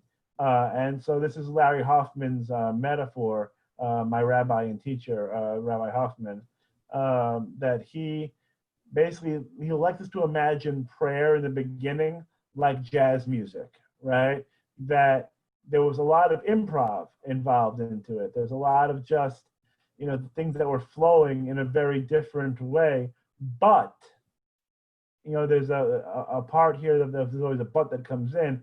You can't in jazz do whatever you want, right? There's a lot of improv, lots of notes can be thrown in. You can play with the music, and there's the idea that a great jazz musician never plays the same piece the exact same way twice, but you know it when you hear it, right? You know the song, you're able to recognize it as a listener. It might be a little bit different, you heard it before, but you have a sense of it. So you have to imagine back in this time period, because there's no prayer books, there's nothing to read from, you had to be quick on your feet. You had to sort of think about these things and be a little more extemporaneous. But there were still foundations in place, even in the early times, saying, well, there are certain themes that you have to explore. So, for example, you're going to praise God for being the creator of the universe. Well, what does that mean? There were no prayers to say, well, thank you, God, for being the creator. You had to create the prayer. You had to invent something. And what I said in Jerusalem might be different than someone else says in Haifa, and then someone else saying something different in Babylonia, right? Because we're all creating these prayers. So we'll have the themes of creation, of revelation, of redemption. These different ideas are being put out there, but it's not the same prayer each time. Even the same rabbi might not say the same prayer each time. Might say it a little bit differently. So what is set right now is that there are times that we're going to pray, morning, noon, and night. So we know that. And we have, as we saw already, a little bit of development of rules about how to pray and greater thematic boxes that we're going to have the prayers in for now. That will continue. So that was the beginning. That was the origin of the order of the prayer service. Rabbinic literature comes in, Mishnah, Talmud, and they are going to help put order to the service. So, wait, if I was in Jerusalem when the temple was still extant, yeah, be a service that I would go to, assuming I was male, of course, because women didn't go to anything. But yeah. But was there a service in second century? There were songs, so you would probably hear music. You would hear psalms that were being recited more than anything else in that time, and you would likely have, if we're talking Second Temple period, you would probably have, if you were in Jerusalem, some prayer, but not a lot of it, because Jerusalem, remember Second Temple, they were still offering sacrifices. And so the most you were going to get was probably the psalm, which is something that we're going to emphasize again in a moment, that Babylonia basically had a 500-year head start, because those who stayed in Babylonia after the Persians came and knocked off the Babylonians, let everyone who wanted to go home, those who stayed didn't have the temple, so they weren't doing sacrifices.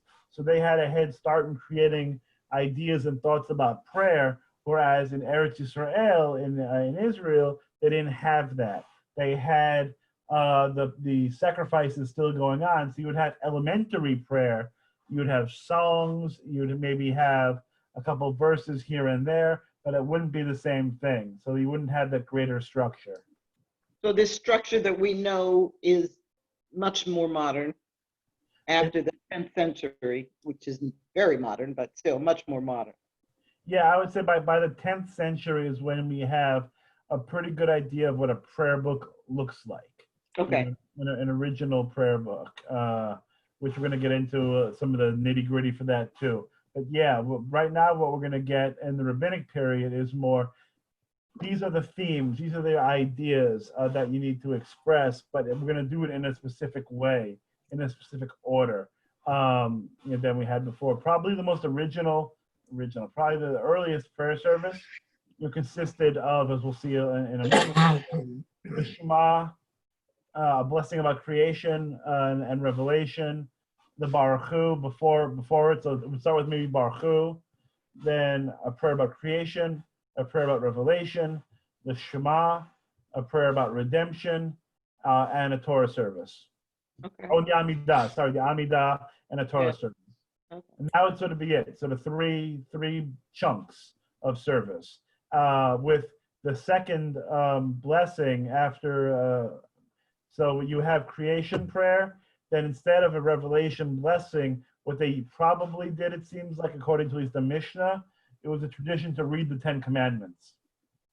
And so you'd have the Ten Commandments read in synagogue every week instead of a prayer. And that changed early on. But initially, they would read the Ten Commandments every week. And we would do this morning, noon, and night.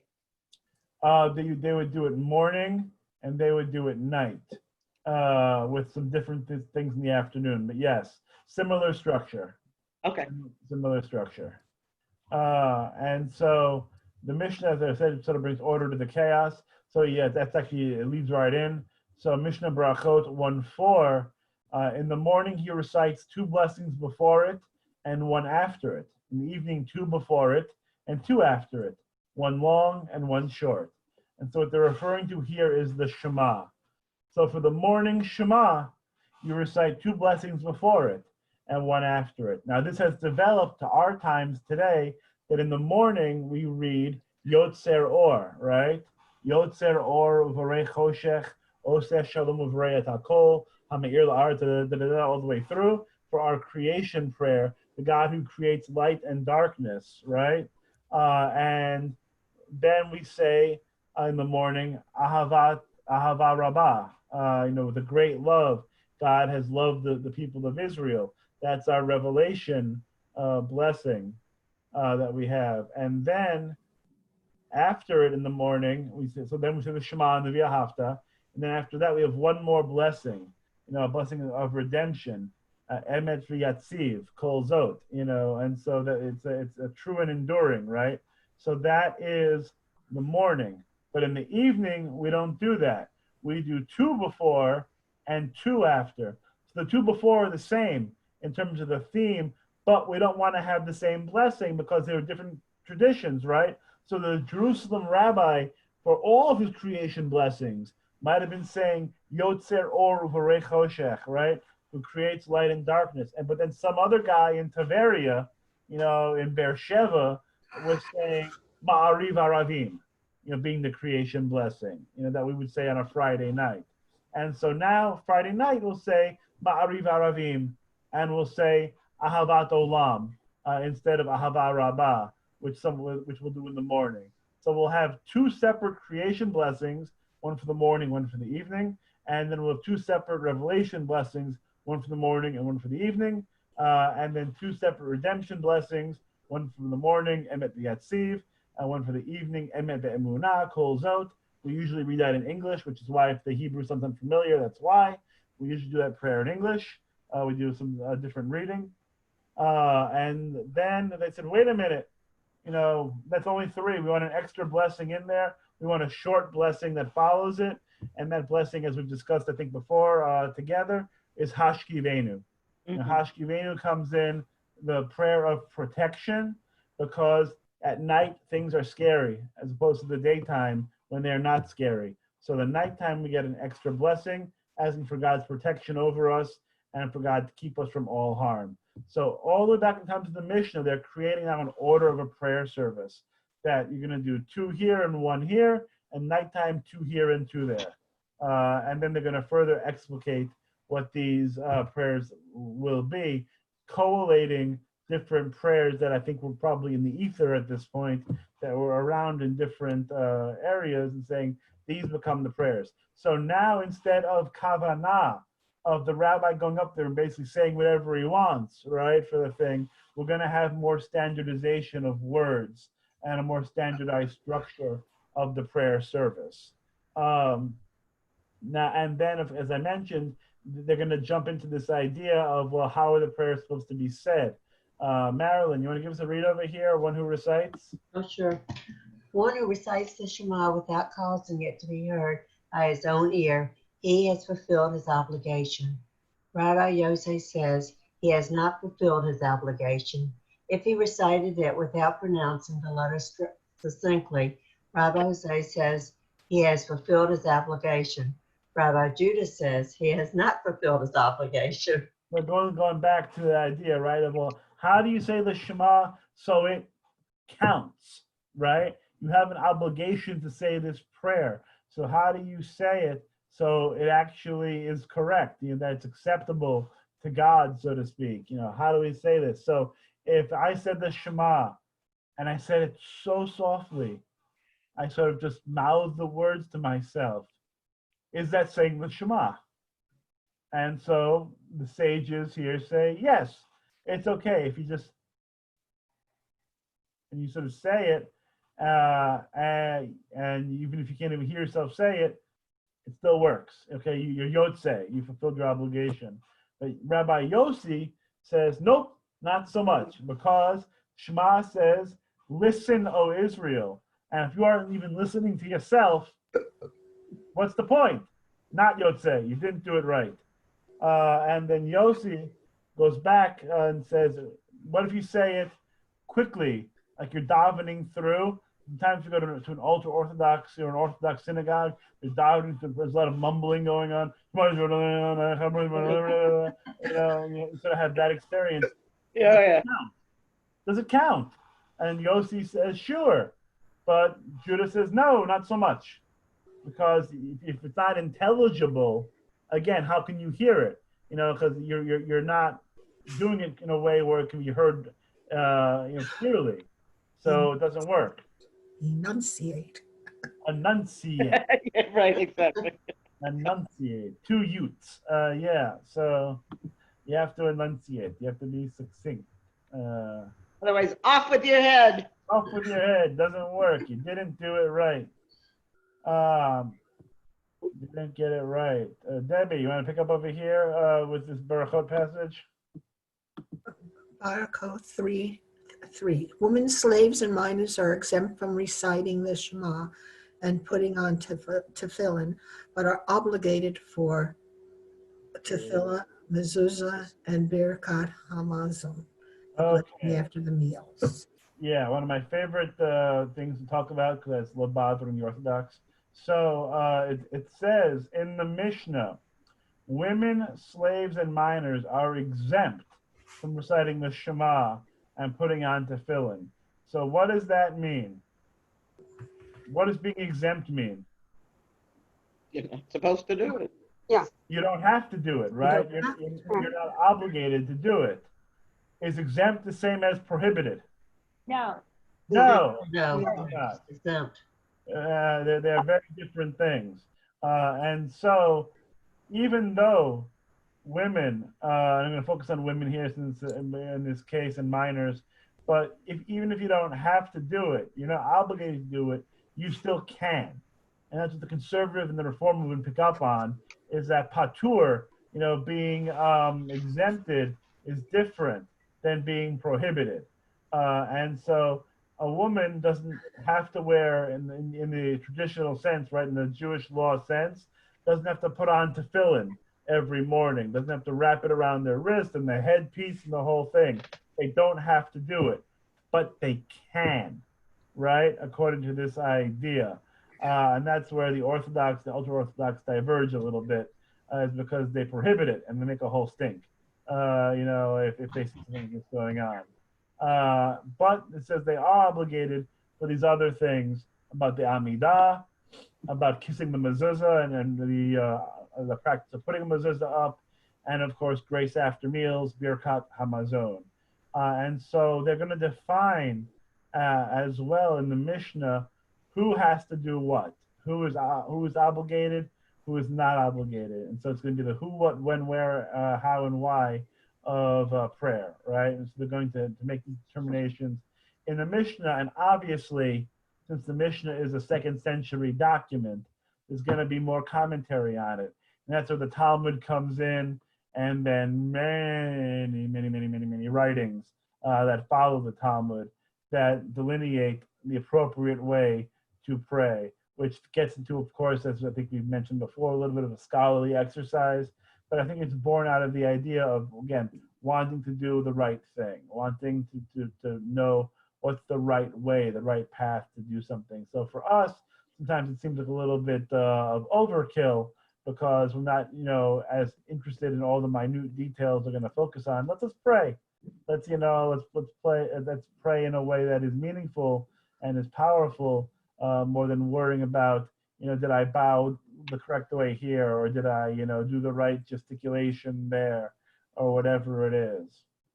But it's just more to show that from a more loose interpretive style of prayer, we're getting things that are more fixed, more rote. So kavanah, being the more improvisational style, the more sort of spiritual, no, spiritual is really the wrong word, but I feel it's more spiritual in a way, but sort of the more loose style of it that is not as rigid, we're getting more keva, more fixed sense of prayer.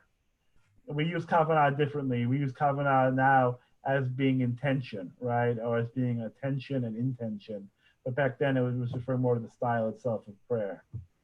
Okay, let's jump into the next thing. So the rabbis had their say, and prayers are becoming more fixed.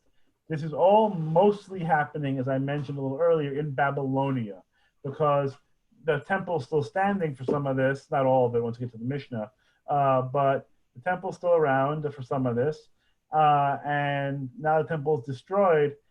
The people in Jerusalem are learning how to pray, more, and so they're developing different things.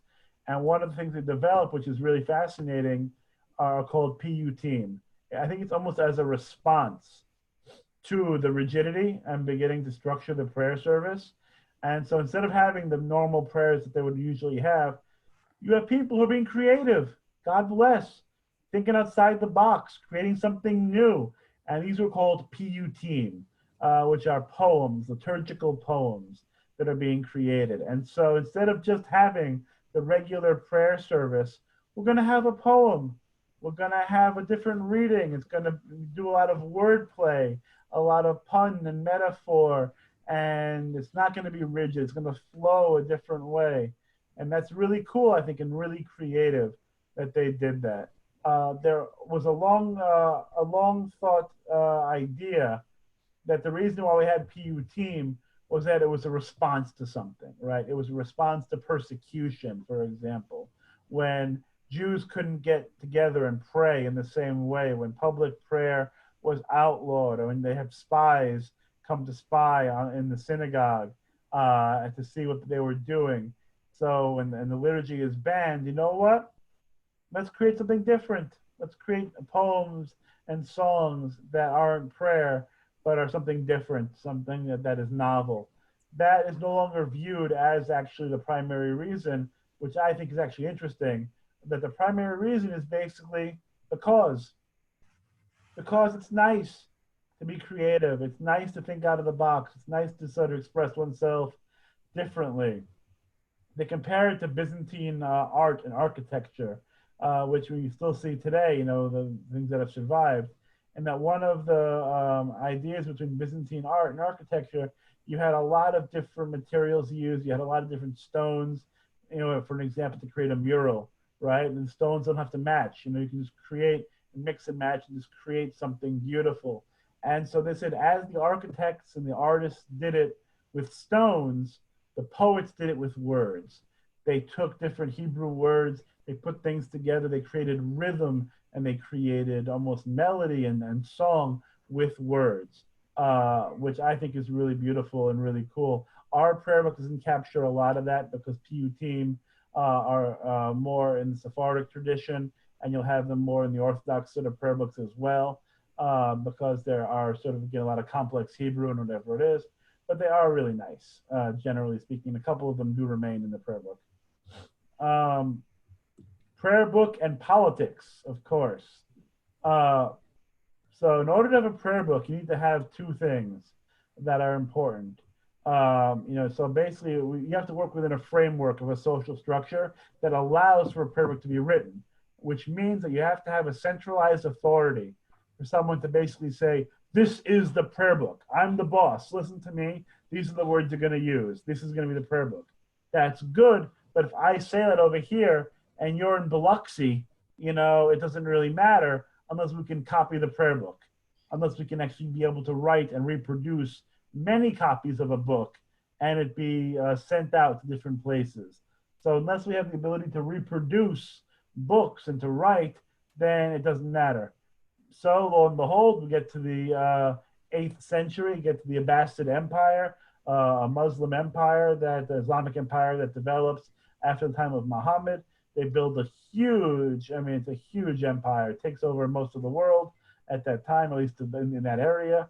And they build a city that we all know today, Baghdad. They build Baghdad and create a major learning and ruling center in Baghdad. And so the Muslims are doing their thing, building up this empire. And at this time, the Jewish community was doing pretty well for itself because they were more persecuted by the Christians anyway. So when the Muslims came into power, it actually was good times for a little while, obviously. Didn't last. But it was good times for a little while. And with more freedom to do things, they basically went under their own spiritual renaissance.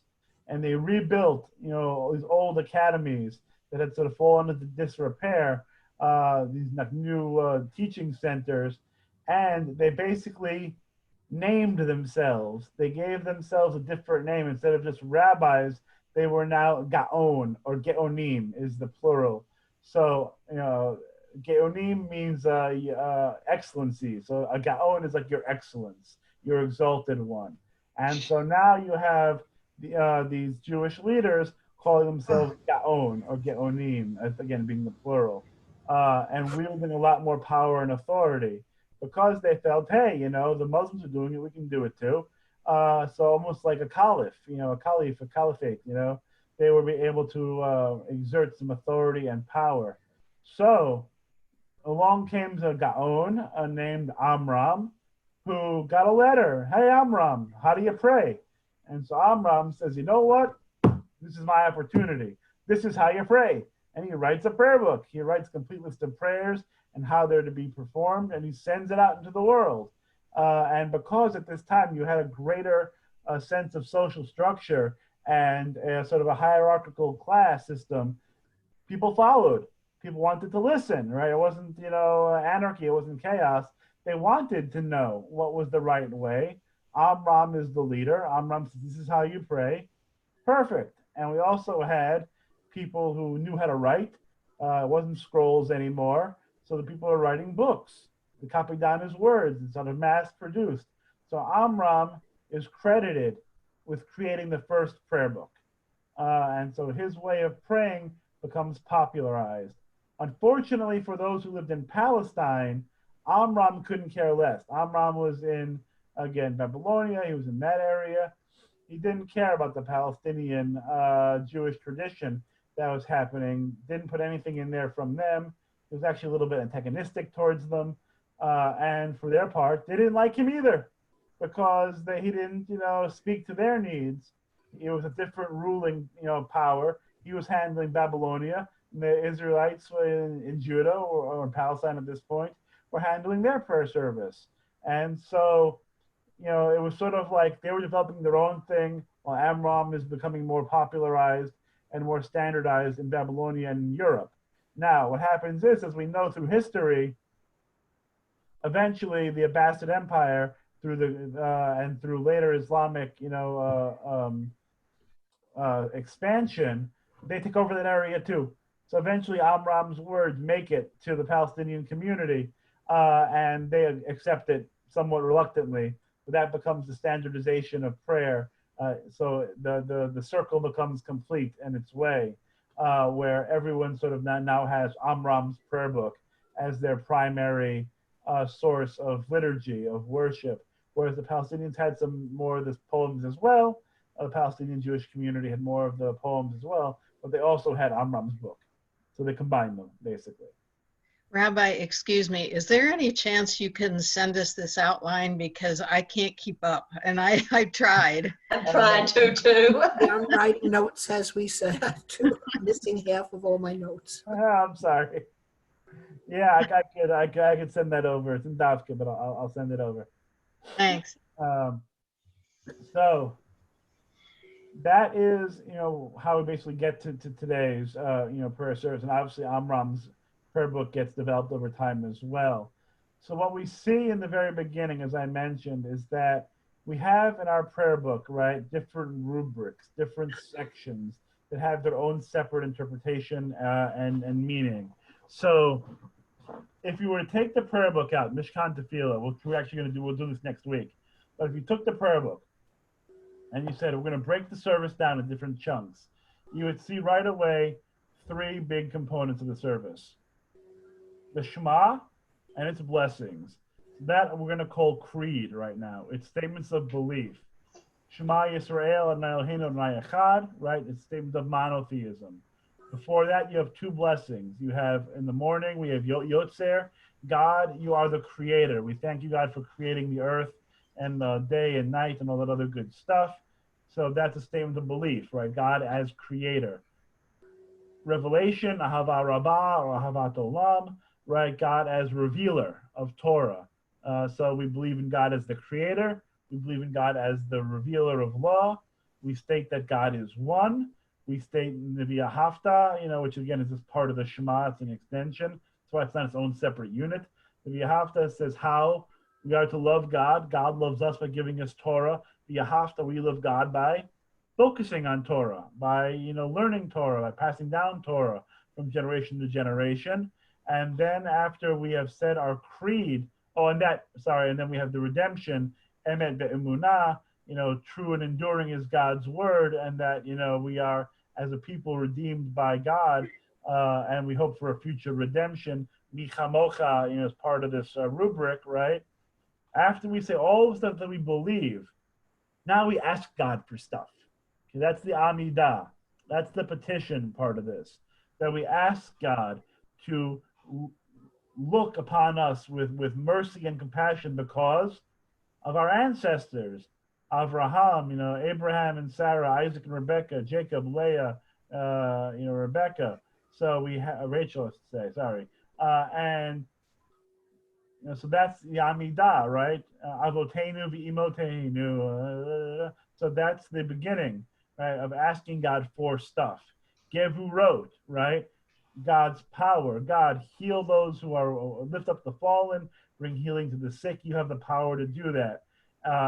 And this goes on for, during the week, 19 blessings. Even though it's called 18 blessings, it's 19 blessings. On Shabbat, we keep it shorter. On Shabbat, it's only six blessings. And so we cut out the other 13. Those are done during the week. And then you have Torah after that, right? The Torah service, which is going to be always on Saturday, of course, because that's Shabbat, but Monday and Thursday also, because those are market days. That's when everyone is coming into the town center, the town square. So while you're buying all your pantry goods and while you're buying a rug, you go to temple too, and you pray. And so because you're there for the market, you go pray while everyone's there. Let's do Torah, as well. So those are the three. And so you have to almost imagine it as walking up a flight of stairs. You start off with Shema, it gets you going. Baruch Hu is going to begin it. But, so you do that. Then you elevate to the next step, which is the Amidah. And then words of Torah, right? Actual, according to tradition, of course, God's words, right? That's going to be the highest level you're going to get to. So it's going up, right? So you have to imagine each step building upon the next. Now, of course, because we're Jews and we have to, have different interpretations and commentaries, and things are never, never sorted out. We have to do a little more. So some rabbis said, you know what? I don't feel ready to pray when I come to the synagogue, and I don't want to do Baruch Hu and get into the Shema, because that's big stuff. That's meaty. That's important. That's spiritually significant. I just left the house. My kids were screaming. I ripped my new suit. I got ajra. I can't just dive into the prayer service. I need something to help me get there, to get me in the mood to pray. Okay? So the rabbi said, you know what? Let's have a warm-up. Let's add some warm-up prayers to this. And thus we get Birkot HaShachar and Psukei de Zimra.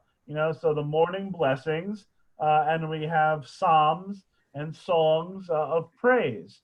And so we get these two things added on to the beginning of the service to get us in the mood, to get us ready to pray. We have to sort of, stretch, it's like stretching before you exercise. You have to just sort of get yourself in a better place and be more ready to pray. So once we do Birkot HaShachar and Sukkot Zimra now we have these two beginning elements. So bam, bam, going up the ladder. Okay, so now instead of 3 steps, we have 5 steps instead to build us up, going up the ladder for the prayer service. So Shema, Amidah, Torah. But you know what? Not enough either, because you're ending on such a high note, right, of the Torah service. You got to bring yourself back down a little bit too, right? You don't want to leave just on that high. You have to sort of come back from the ethereal places in the heavens to come back down to earth a little bit. So we're going to add a little bit more now. We're going to add concluding prayers, right? We're going to add Kaddish to the service. The Kaddish, you know, we often talk about the idea how the Kaddish has absolutely nothing to do with people who have died, right? You know, it doesn't talk about death, it doesn't talk about their memory, because it wasn't supposed to. The Kaddish wasn't a prayer for the dead when it was created. It was a prayer that praised God, and that's what the prayer was. And so they used to say it, you know, after the Torah service, just because it was a good concluding prayer and talked about praising God. Now we use it for mourning purposes, which is why it's at the end of the service still, you know, because it was something after the Torah service to sort of remain a little bit high, but take a step down. We're going to praise God's name. We're going to, you know, to show our thanks and appreciation, you know, for that. And then later on, they stuck Aleinu right before that too.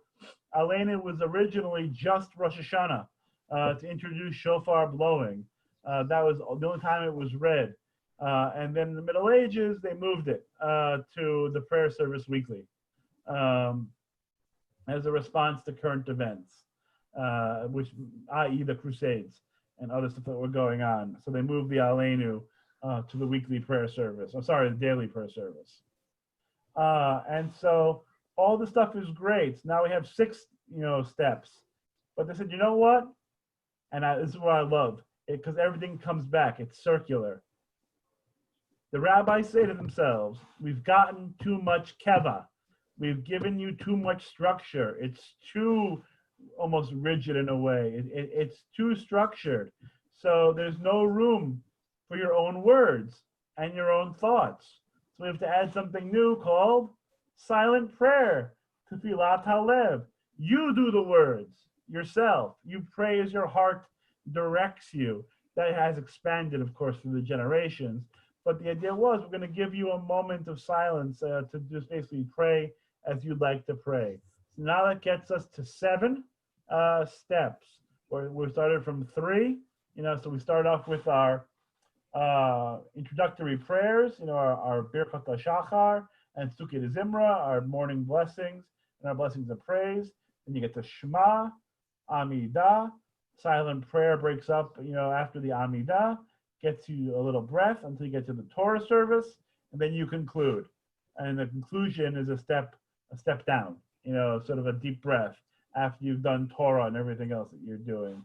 And that's where we get the rubric from, different parts of the prayer service. Now, of course, during the holidays, during other moments, we're going to add material, might subtract some other material that comes in, but that's just the basic flow chart of the service.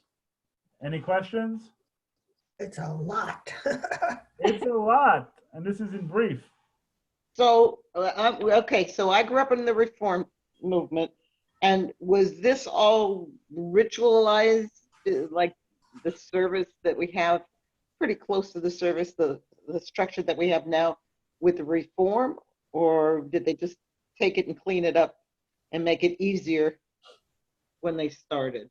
What they basically did, what the early reformers did, was they took a look at the prayer book. My favorite example of this, I'll give you a specific example. Have you heard the term Musaf before? Yes. So in the Orthodox tradition, there's a Musaf service during Shabbat morning. So you do the service, and then you do the service again. The Musaf literally means additional. So like you throw in an extra Amidah and an extra, you know, Chatzi Kaddish, like 20 different Chatzi Kaddishes. They throw in a Chatzi Kaddish, and they throw in more liturgy. So the reformers look at this and go, we just did this. We did this 45 minutes ago. I was here. So why am I doing it again? So we're And so the first streamlining. thing they do is say, we're going to cut that out. That Okay. makes no sense. That's redundant. And so they took the prayer service that they got throughout the generations, to the 19th century, and they took a little bit of a scalpel to it, Right. and they cleaned it up. They cleaned up what in their minds were redundancies, things that were anachronistic, things that they didn't, so we go back to Ein Keluhenu, right? Ein Yeah. Keluhenu has that last line that we don't say in the Reform movement. It's been cut out, because it's about incense and like returning to sacrifices. We don't believe in that. It gets cut out. So I would say it's more the latter. Sort of they cleaned up the service, and it constantly and consistently has evolved to the point now, as we mentioned last week, is where Debbie Friedman becomes canon. Yeah, I get that part. Yeah. The basic structure was there. They just streamlined it to make it more They efficient. streamlined it. That's a good word for it, because the structure is still the same. The structure is very similar, where we have, and this is, by the way, what gets me in trouble during the high holidays, is that I like Birkot HaShachar. I like Tzukei Zimra. I like these early blessings to set the intention, set the mood for prayer. Whereas in a lot of Reform synagogues, you start high holidays, Ma Tovu, and 3 minutes later, you're at Baruch Hu already. But there's like 30, 40 minutes of liturgy in the Machzor, right? That is there for the Birkot HaShachar and the early, sort of Psalms of praise that are beautiful. And they're piyutim and other sort of nice things, but it makes the service longer. And We didn't do everyone wants longer. They want a little bit more Yeah. short. But it's, Shabbat morning is the same thing, for a Shabbat morning service, right? That if you look at But we Mishnah, didn't have, there's a lot of we stuff in didn't have there. a lot of Hebrew then. Say again? Not with the reform. A lot of Hebrew in our services. Back in the 50s, 60s. Yeah, back in the 50s, 60s, you had no Hebrew in the service, really. You just had the Shema. Minimal. Yeah, that's exactly right. And then with more Hebrew happening in the 90s and 2000s and today, but even then we sort of stopped, a little bit, right? So we had that jump, but as like I mentioned, like we don't do Emet ve'emunah in the Reform movement in Hebrew. Like that's not known Hebrew enough. We haven't built a song around it. It's not like Hashkivenu, where we built like 28 different melodies for Hashkivenu, and we can do it in Hebrew and do a nice song instead of reading the English. And so, like, there was a part where we sort of I feel in my own commentary, where like we sort of stopped learning new Hebrew with the prayer service, that everyone sort of knows the Hebrew that they've known for the past 10, 15, 20 years. It's like one of my favorites, not my favorites. Here's an example. I did not grow up, since I grew up in the Reform movement, I did not grow up with Ashrei, right? And that was not a prayer that I said. I didn't go to Mincha services where Ashrei is featured prominently. And on Shabbat morning services, we didn't do it. Hold on, I'm just gonna stop this share for a second here, because we're getting close to the end anyway. By a show of hands here, who knows Ashrei? Who grew up with it? Who knows it now? Yeah, I didn't grow up with it. I didn't grow up with it. Interesting. Okay, so that's a prayer my father knows like forwards and backwards, because he grew up in the conservative movement. My grandfather grew up Orthodox, ish, moved to conservative, and so if you put him in a conservative service just by rote, he'll know all the Hebrew. In Reform synagogues, anytime I've done Ashrei, it's usually a musical piece, but anytime we sort of chant Ashrei, I feel like there may be 4 people who know it, because it's not something that we have done much anymore, especially if you don't have weekly Saturday morning services, right? And so Ashrei is an example of one of those prayers where it's a foundational, sort of a bigger piece. It's a psalm, it's a poem. It's beautiful, but if you don't do it, you don't know it, right? Like anything else. Kabbalat Shabbat, right? That's maybe a better example. So Kabbalat Shabbat, we do L'cha Dodi at our synagogue, right? Weekly, we do L'cha Dodi. There are other psalms in there, right? That we don't really touch much of. We'll do maybe a little L'chuna Ranana. There's a couple great melodies for that. Shir Chadash, we do the Julie Silver. Shiru Ladonai. We do that one, but there are other ways of singing that prayer that have a lot more Hebrew involved. And so that would require a lot more learning of Hebrew and a lot more repetition is what I'm trying to say.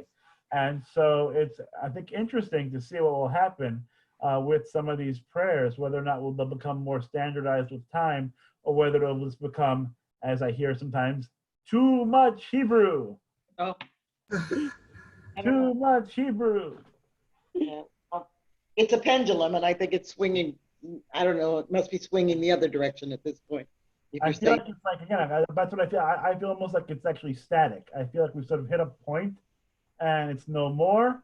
And I feel like it's no less. Like we've sort of hit this point where there's no momentum, I feel like, for it. If anything, I feel like there's momentum for at least some people for new melodies, right? And new music that they want to hear. But even that depends on the person, how far that pendulum swings. Yeah. You just want to hear the ones you knew when you were a kid. Exactly. Yeah, right. We older people, anyway. Well, yeah, no, you know what? I've seen it work out in a lot of different ways. Where I've seen sometimes people. So one of my favorite stories, I forgot if I told this one already, is there was a synagogue. It is a synagogue in Manhattan. B'nai Jeshurun in Manhattan, and it's a sort of a egalitarian, non-denominational conservative synagogue, which is a mouthful. They aren't affiliated with the conservative movement, but they have more of a conservative style of service. And what they're known for is that every service they have on a Friday night, it's standing room only. People are outside, they're like banging down the doors to get in. It's a lot of young people that are there too. It's a great mix of people. And they're the ones who, I don't want to say originated, because that's probably not true, but popularized, dancing during Lecha Dodi, for example. And just having a really big musical. They had instruments, you couldn't see them, they were in the back, because that was their way of doing it, is that you couldn't see the musical instruments, but you can hear them. And it was really raucous and wild and a huge sort of like Shabbat celebration. So I went once and I was just, it knocked my socks off. And so I decided one Shabbat to go again, but bring my father with me. To bring my parents. Hated it. What they would think of it. Feeling pretty sure that he would just not like it at all because it would be too much for him. And meanwhile, he's dancing around, he's having a grand old time because of the ruach, because of the energy, because of the spirit. And he still, to this day, talks about that service. And the Reform movement wisely, has sort of caught on with this trend a little bit. And, these upbeat sort of melodies, ones that are a little bit more, like when we have the example I give, of course, is our Friday Night Live services, right? When we do Friday Night Live, it's a much bigger crowd. Like people come in and then they pack in because the music's different, the energy's different, the instruments, the whole vibe is a different experience.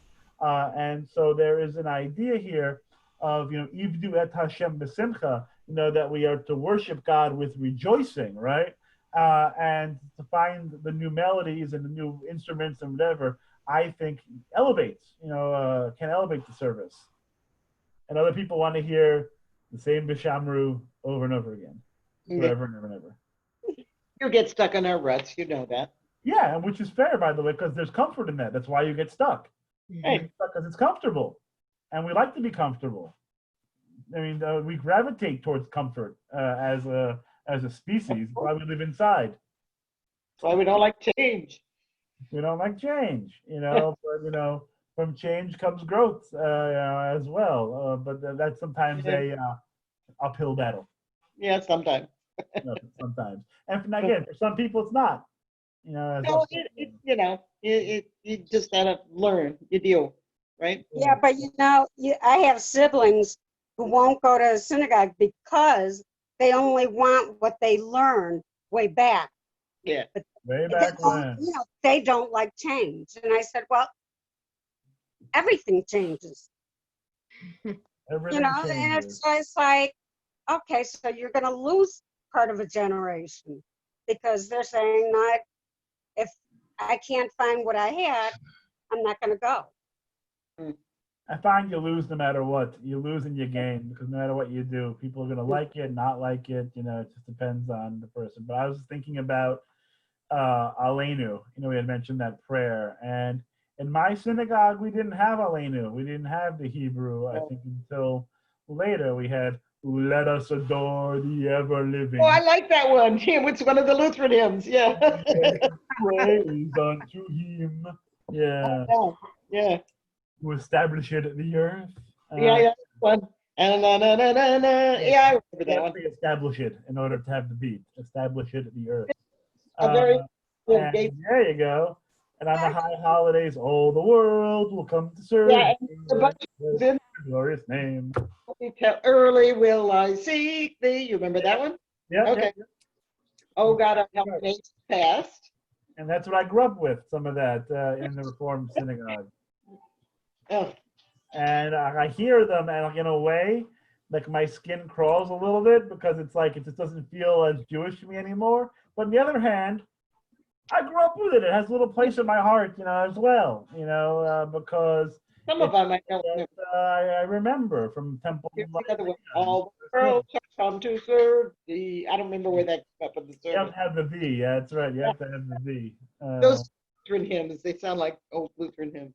Yeah, because they are pretty much. That's why they sound like that. You know, it's you know, there's a reason. You know, I didn't think about that when I was a kid, and my parents just sort of went along with it. But they both grew up in a conservative synagogue, so they didn't know that either. But it is interesting. I mean, that's why, you know, it'd be interesting to see if and when we move to the new Moxor. You know, like that's going to be a shift in a paradigm, to be sure. We'll learn. We'll learn, as we did with Mishkan Tefillah, right? We'll learn. Learn, yeah. I wasn't thrilled with it, but I'm okay with it at this point. So we'll learn.